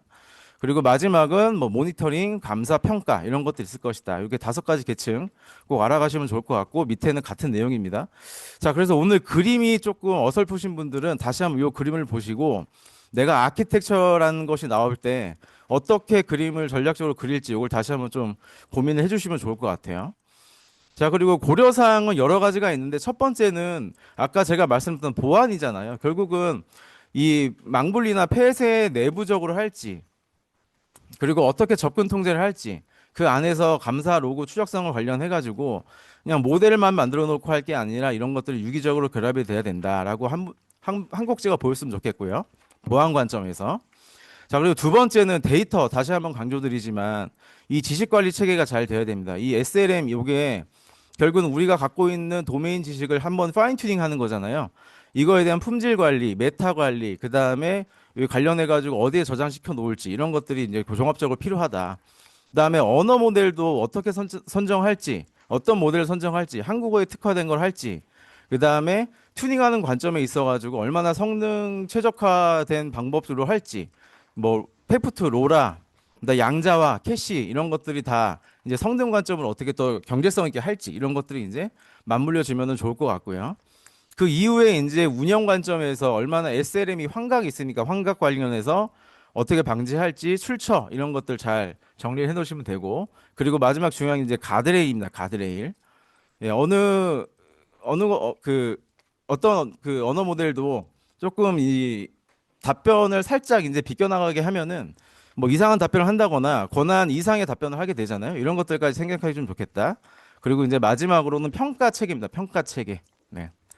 평가, SLM을 새로 이제 만들어가지고 추가적으로 뭐 계속 이제 버전이 이제 업데이트 될 거잖아요.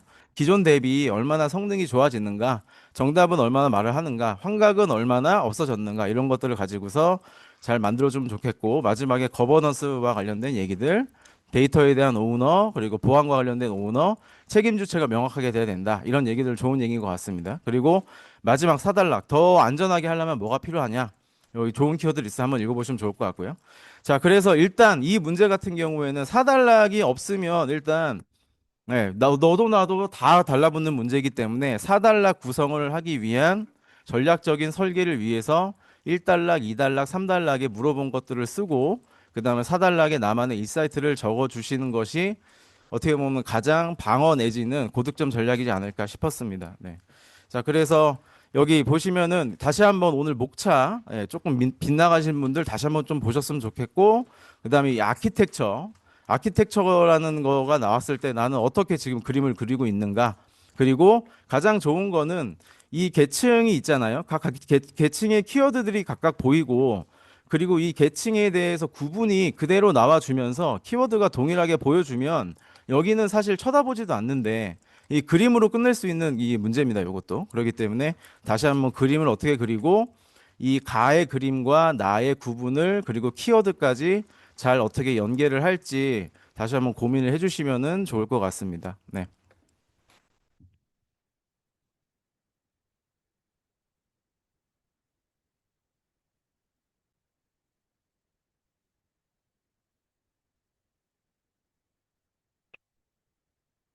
네, 저는 1교시 10번, 11번, 그다음에 3교시 5번을 출제를 했고요. 1교시 10번은 많이들 알고 계시는 컴퓨테이션셜 컴퓨팅, 비밀 컴퓨팅이죠. 근데 이거를 보면서 느꼈던 건 키워드들은 다 엄청 잘 쓰시는데 뭐 T라든지 TPM이라든지 뭐 인케이브는 좀 많이 안 보였었던 것 같고 그런 이제 뭐 실행 증명 이런 것들 많이 있는데 요 개념이 조금은 헷갈리시는 분들이 많으신 것 같아요.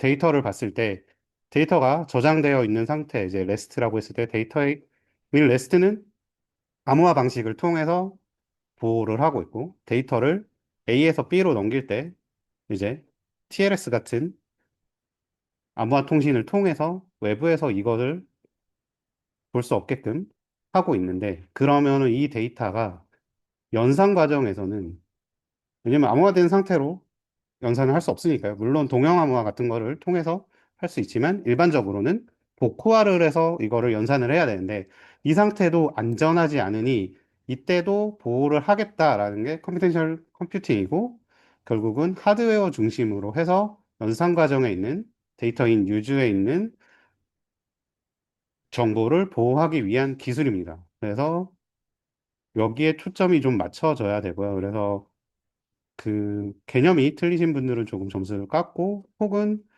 봤는데 연산 과정보다는 뭐 전송이라든지 저장하고 있는지 뭐 이런 기술들이 다 쓰신 분들도 조금 점수를 깎습니다.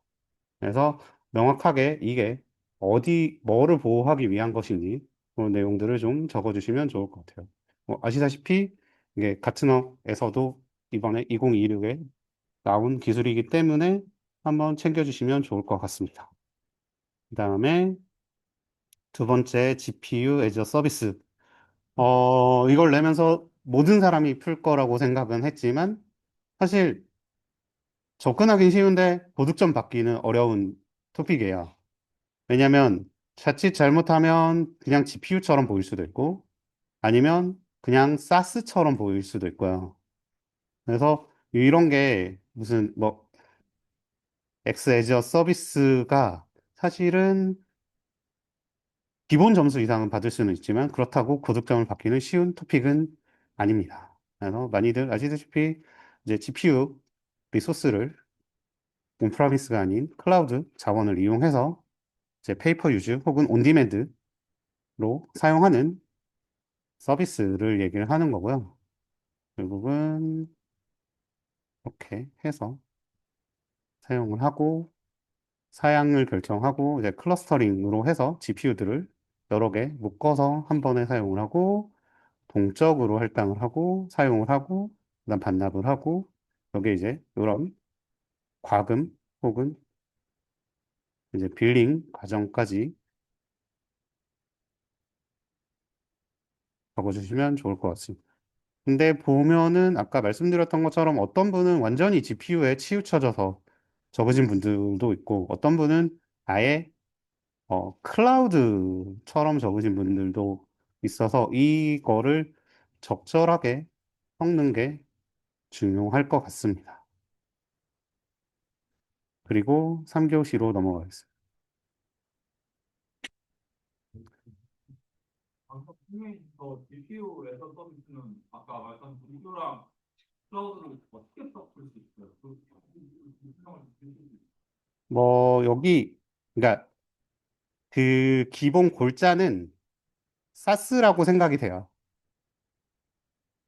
사스인데, 사스에 얼마만큼 GPU에 그런 키워드들, 아까 말씀드린 클러스터링이라든지 그런 부분들, 이제 다른 분들 답안 보면은 좀 더 이제 많은 키워드들이 좀 있더라고요. 근데 보면은 제가 딱 적은 분들을 보면은 너무 사스처럼만 적으신 분이 있고, 뭐 여기에, 이 예로 MSA라든지 이런 것들이 과연 유효한 키워드일까요? 이거는 너무 클라우드에 치우친 거잖아요. 물론 이제 그렇다 보니 얘는 아마 키워드 6개 뽑는 것도 사실 쉬운 일이 아니에요. 그래서 아까 말씀드린 게 누구나 접근은 가능하지만 누구나 쉽게 6점을 받기 위해서 쉬운 거는 아니에요. 그래서 저도 이거 메커니즘으로 뭐 다른 데서 보고 쓴 거기도 하지만 아예 이렇게 절차는 어쨌든 정해져 있으니까 거기에 요소의 키워드들을 같이 녹이는 형태? 왜냐면은 항상 또 얘기하는 게 이런 사스 형태를 얘기할 때 이 빌링 내용이 빠지면 안 되거든요. 왜냐면은 그 다른 답안들도 좀 마찬가지였는데 여기하고 여기하고 따로 놓으시는 답안이 좀 많았어요. 여기에는 뭐 온디맨드 페이퍼 유즈 해놓고 밑에는 페이퍼 유즈 내용이 아예 없어요. 그런 경우도 좀 많았어요. 그게 이제 결국은 이제 3교시에서 얘기하고 싶었는데 3교시가 사실은 저는 되게 잘 쓰시는 분들이 많을 줄 알았는데 문제가 어 조금은 해석이 필요한 문제였어요.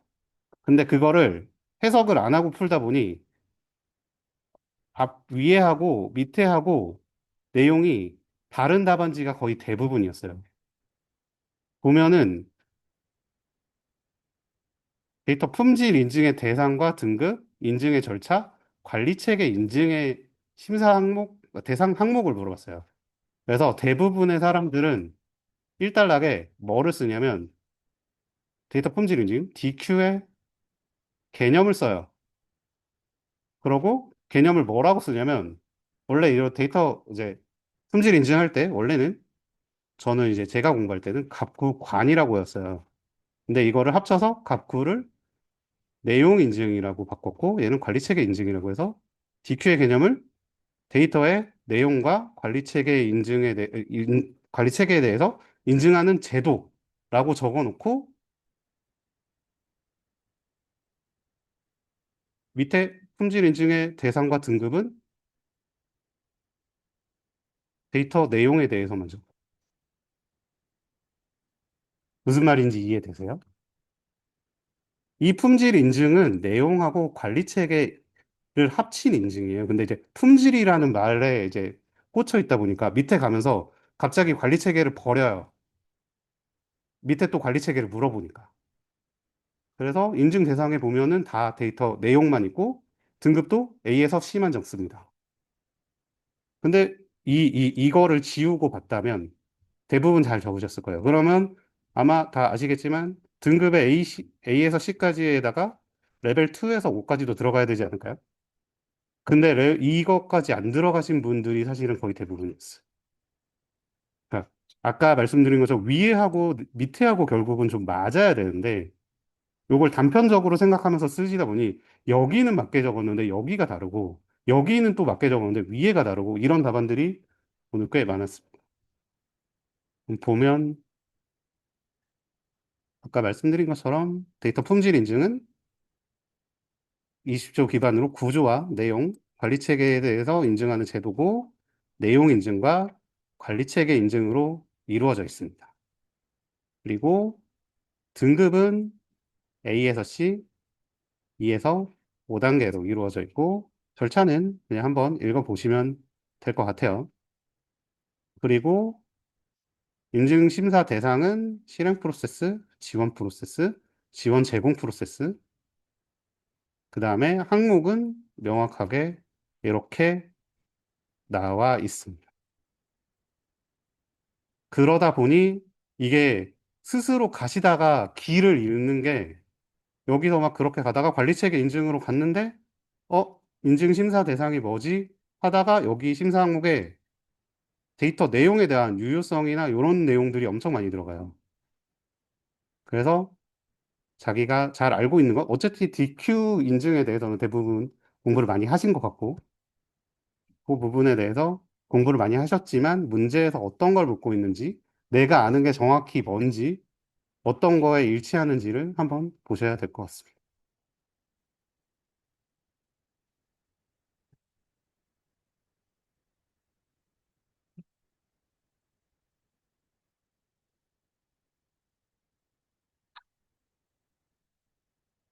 네, 안녕하세요. 저는 134회 정보관리기술사 조인정입니다. 오늘 조태현 기술사님이 일이 있으셔가지고 제가 좀 대신하게 됐습니다. 저는 1교시 12번, 13번 문제랑 2교시 6번, 3교시 6번 문제 해설을 진행하도록 하겠습니다. 이제 먼저 문제 12번입니다. 12번 문제는 프롬프트 인젝션에 대한 문제고, 프롬프트 인젝션은 이제 LLM 모델에 대한 프롬프트를 이용한 어떤 보안 공격입니다. 그 중에서 프롬프트 인젝션은 직접 프롬프트 인젝션하고 간접 프롬프트 인젝션으로 나눠지는데, 이 문제의 특성상 이제 그 보안 문제다 보니까 1단락에 이제 직접 프롬프트 인젝션에 대해서 써주시고, 2단락에 간접 프롬프트 인젝션에 대해서 써주신 다음에 3단락에 요거를 통합해서 이제 프롬프트 인젝션을 방어할 수 있는 대응 방안에 대해서 작성을 해주시면 가장 좋았을 것 같습니다. 이 프롬프트 인젝션은 일단 아직 실제에서 기출이 안 돼서 요 직접 프롬프트 인젝션하고 간접 프롬프트 인젝션을 좀 더 세분하게 공부를 하면서 실제 문제가 나오면 고득점을 이제 받을 수 있을 것 같아서 요거 문제를 같이 학습해보고자 이제 문제를 냈습니다. 먼저 직접 프롬프트 인젝션에 대해서 먼저 알아보도록 하겠습니다. 직접 프롬프트 인젝션은 이제 LLM 모델을 직접 공격하는 건데, 요거는 다들 많이 아시더라고요. 그래서 프롬프트를 이용해서 이제 악의적인 사용자가 악의적인 명령어나 지시를 삽입해서 LLM 모델이 의도된 대로 동작하지 않도록 이제 하는 공격 기법입니다. 그래서 간략하게 공격 구성도를 그려주시면 가장 좋을 것 같습니다. 그래서 공격자가 이제 프롬프트를 이용해 가지고 공격을 하고, 이제 그 AI의 어떤 민감 정보를 취득한다든지 아니면 의도하지 않은 동작을 이제 만들어내는 그런 공격 기법입니다. 그래서 사실 공격 구성도에 공격 절차를 이제 상세하게 설명을 해줘도 되고 공격 기법을 설명해줘도 되는데, 여기는 공격 구성도가 굉장히 간단하다 보니까 이제 공격 기법을 자세하게 아시면은 이 공격 기법에 대해서 작성을 해주시는 게 더 좋은 답안이 됐을 것 같습니다. 그래서 뭐 간단하게 대표적인 공격 기법을 살펴보면, 이제 이중문자라고 이제 LLM의 이중응답을 생성해서 하나는 제약을 받고 하나는 제약을 안 받는 어떤 그런 공격 형태. 그리고 가상화 공격은 이제 개발자 모드나 관리자 모드에서 실행을 해서 이제 가상머신 상태에서 어떤 악의적인 콘텐츠를 생성하는 어떤 그런 기법입니다.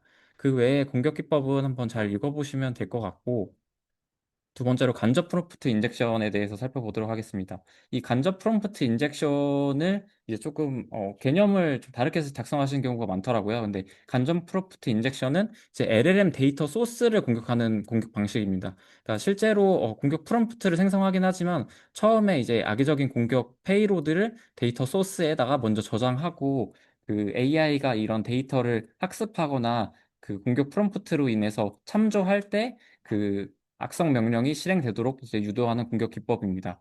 그래서 이거는 뭐 능동적 주입, 수동적 주입, 그리고 사용자 주도 주입, 가상 프롬프트 주입, 자동 체인 프롬프트 뭐 이런 식으로 구성이 됩니다. 그래서 대표적인 거를 좀 살펴보면, 능동적 주입은 이제 LLM 그 서비스에서도 어떤 확장 기능들이 있는데, 이 확장 기능들이 실제로 자동으로 어떤 스크래핑을 하는 기능을 이용해 가지고 이제 공격하는 기법이고, 수동적 주입은 LLM이 직접 어떤 웹페이지를 참조할 때 그것들로 인해서 이제 악의적인 프롬프트가 실행되도록 하는 공격 방식입니다. 다른 것들은 좀 한번 읽어보시면 될 것 같습니다. 그래서 3단락에서는 이런 공격 기법에 대한 대응 방안을 작성을 해주시면 되는데 사실 이런 것들은 대부분 좀 작성을 잘 해주신 분도 있고 아예 대응 방안을 작성을 안 해주신 분도 있더라고요. 근데 꼭 이 공격 기법에 대해서는 대응 방안을 작성을 해주시길 이제 좀 부탁드리겠습니다. 그래서 같이 좀 살펴보면 모델 동작을 이제 제한하거나 아니면 예상 출력 형식을 정의하고 검증하거나 이제 필터링을 구현하거나 뭐 권한 제어 그리고 외부 컨텐츠 분리 뭐 이런 식의 내용들을 간략하게 좀 작성을 해주시면 이제 고득점을 하실 수 있었을 것 같습니다. 네, 다음 문제로 넘어가도록 하겠습니다. 다음 문제는 이제 공공부문 인공지능 윤리 원칙입니다.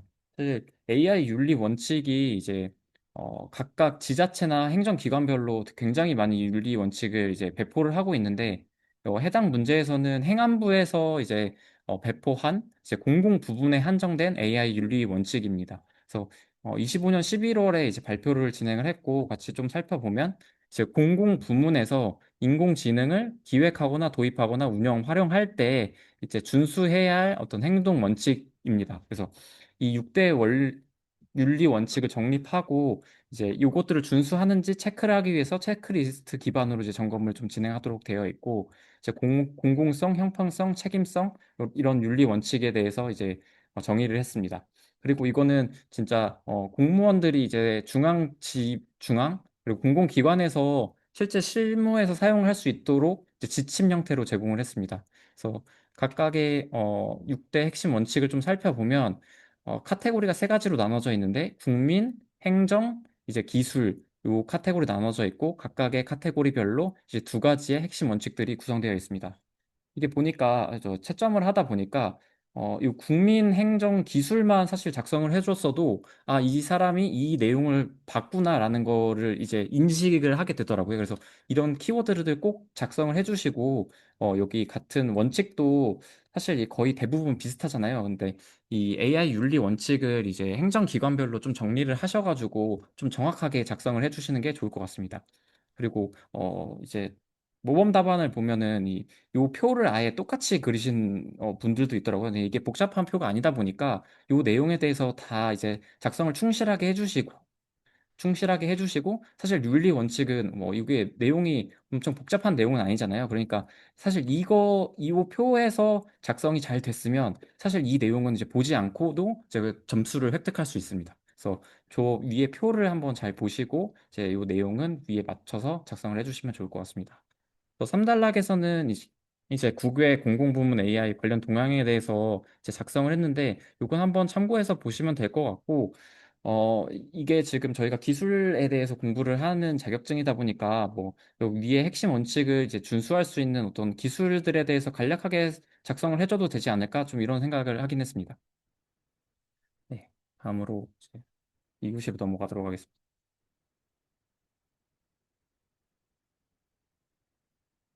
네, 2교시 문제는 저는 이제 ISP, ISMP 문제를 냈습니다. 사실 ISP, ISMP 문제가 되게 고전적이고 기본적인 토픽이다 보니까 사실 실제로 답안을 작성을 하면 고득점을 받는 게 생각보다 좀 어렵습니다.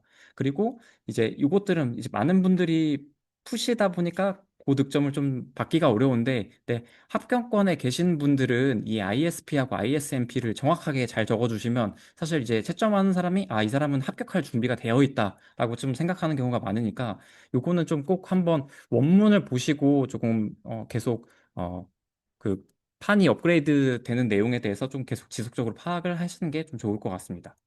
그래서 문제를 보면은 제가 25년에 5월에 개정된 구판 기준으로 좀 딱 한정했고 그리고 나서 이제 12월에 일부 개정한 내용이 반영이 됐거든요.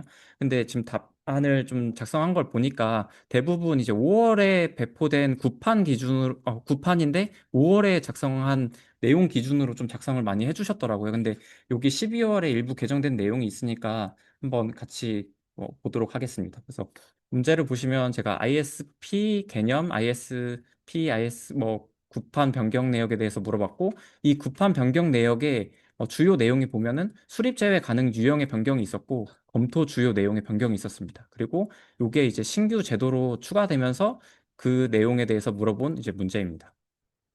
그래서 ISP, ISMP 이제 계정 배경에 대해서 좀 살펴보면 각각의 이해 관계자들이 이제 요 공통 수립 가이드에 이제 원하는 요구 사항을 이제 반영하기 위해서 지속적으로 이제 개정이 진행됐고, 최근에 이제 25년도에 8판에서 9판으로 이제 개정이 진행됐습니다. 그리고 12월에 일부 개정한 내용이 이제 포함이 되어 있습니다. 그래서 이 단락에서는 이제 ISP 개념에 대해서 이제 좀 작성을 했는데, 이제 ISP는 조직 내 정보적 정보 요구를 식별을 하고 정보 시스템을 개발하기 위한 어떤 통합 정보 시스템 계획입니다. 그래서 ISP는 크게 5가지 단계와 그와 매칭되는 활동으로 이제 구분이 되어 있는데, 사실 ISP 개념만 이제 물어봤다고 ISP 개념만 작성을 해주신 분들도 있는데, 여기서 최소한 이 활동들은 아니어도 여기 그 5단계 환경 분석, 그리고 현황 분석, 그리고 정보와 비전 전략 수립, 목표 모델, 그리고 통합 이행 계획, 이렇게 요 내용에 대해서 뭐 간략하게 작성을 해주시거나 아니면 어떤 흐름도를 좀 작성을 해주시는 게 답안상 되게 좋은 답안이었던 것 같습니다. 그래서 다음으로 이제 구판 변경 내역에 대해서 살펴보면, 이제 신규 제도로 이제 소규모 정보 시스템 구축 사업 계획 수립 안내에 대한 내용이 추가가 됐고, 그리고 12월에 일부 개정한 내용으로 이제 DPG 위원회가 폐지됨에 따라서 DPG 기본 원칙 적용 우선 검토에서 여기 보면은 세부적으로 5가지 항목들이 있거든요. 근데 그 중에서 클라우드 기술 적용 우선 검토 내용만 남고 나머지는 다 삭제가 됐습니다. 사실 그래서 제가 이 문제를 내면서 여기에 좀 포인트를 좀 주려고 했거든요. 왜냐하면 다들 아마 개정된 판을 이제 안 보셨을 것 같아서, 이 채점할 때 사실 이 내용이 들어가지 않는 답안들은 굉장히 좀 타이트하게 좀 채점을 진행을 했습니다. 그래서 같이 좀 살펴보면 수립 제외 가능 유형은 기본적으로 8판에서는 7가지 제외 유형: 단순 시스템, 단순 기능, 운영 유지, 단순 물품, 시설 구축, DB, 그리고 민투 소프트웨어 사업, 여기에 이제 9판에서 소규모 정보 시스템 사업이 이제 추가가 됐거든요. 근데 이거는 이제 보신 분하고 안 보신 분하고 딱 차이가 나니까, 실제로 문제에서 채점자가 봤을 때 이런 것들이 안 적혀 있으면 이제 좀 소홀했다라고 생각하기 때문에 점수가 팍 깎일 확률이 높습니다. 그리고 이제 ISP 검토 주요 내용으로는 기본적으로 8판에서 뭐 사업 타당성, 실현 가능성, 뭐 규모 적정성, 요거는 동일하게 있고, 여기에 원래 DPG 기본 원칙 우선 적용이 있었는데 DPG 내용이 삭제가 되고 이제 클라우드 우선 적용 내용만 남았습니다. 그래서 여기 보면은 DPG 원칙 내용들을 이제 막 작성해 주시는 경우가 많아요. 근데 이제 이런 부분에서 이제 고득점하고 점수를 까이는 점수 차이가 이제 발생한다고 생각하시면 됩니다. 그래서 여기까지가 뭐 지금 검토 주요 내용에 대한 내용이었고, 이제 신규 제도로 추가된 내용들에 대해서 이제 잘 알고 계시는지 좀 확인하기 위해서 이제 요거에 대해서 이제 물었습니다. 그래서 근데 보니까 요 내용은 5월 달에 개정된 내용이 이제 반영이 돼 있어서 뭐 한 반 정도는 잘 아시고 계시는 것 같고, 나머지 반은 이제 조금 내용이 좀 일반적인 내용들을 좀 많이 작성을 해주셨더라고요. 근데 이번 기회에 이게 복잡한 내용이 아니다 보니까 조금 같이 어, 알고 갔으면 좀 좋을 것 같습니다. 그래서 소규모 정보 시스템 구축 사업은 뭐냐면, 중앙관서에서 추진하는 총 구축비 20억 원 미만의 정보 시스템 구축 재구축 사업입니다. 그래서 또 중요한 거는 구축비가 20억 원 미만이다, 그게 대상이다. 그리고 주요 절차는 그렇게 복잡하지 않습니다. 그래서 부처에서 사업 계획서를 작성하고 이제 검토 요청을 하면 이하에서 사업 계획서를 사전 검토하고, 여기서 부적합하면 다시 보완하고, 이제 적합하다고 하면은 니아에서 검토 의견서를 작성해서 이제 기재부에 제출을 하게 되어 있습니다. 요 내용은 이제 뭐 별로 어렵지는 않은데, 여기서 보면은 이제 내용 중에서 이런 시스템 개요, 현황 분석, 목표 모델 설계, 이행 계획 뭐 4단계 절차로 되어 있다, 이런 내용들이 이제 또 강조해서 써주시면은 좀 점수를 획득하기가 좋거든요. 그래서 이런 부분까지 좀 작성을 해주시면 네, 좋을 것 같습니다. 그리고 제가 뒤에 참고사항으로 이제 실제 원문을 조금 캡처를 진행을 했어요. 그래서 보면은 수립 제외 가능 유형에서 보면은 원래 8판에서는 7가지였거든요. 그리고 여기 검토를 위한 주요 구성 항목 중에서도 여기서 보시면 디지털 플랫폼 정보 기본 원칙 내용이 있었는데, 여기 내에 보면은 5가지 이제 항목들이 이렇게 되어 있었는데, 여기서 이제 클라우드 우선 적용 내용만 남기고 이제 구판에서는 그것만 남았습니다. 그래서 구판 내용을 보면은 1번부터 8번에 이 내용이 추가된 것을 볼 수가 있고 이제 검토 주요 내용에서도 다른 건 다 동일한데 클라우드 우선 적용 내용이 이제 남아 있는 것을 볼 수 있습니다. 네, 이상으로 이제 해설을 마치도록 하겠습니다.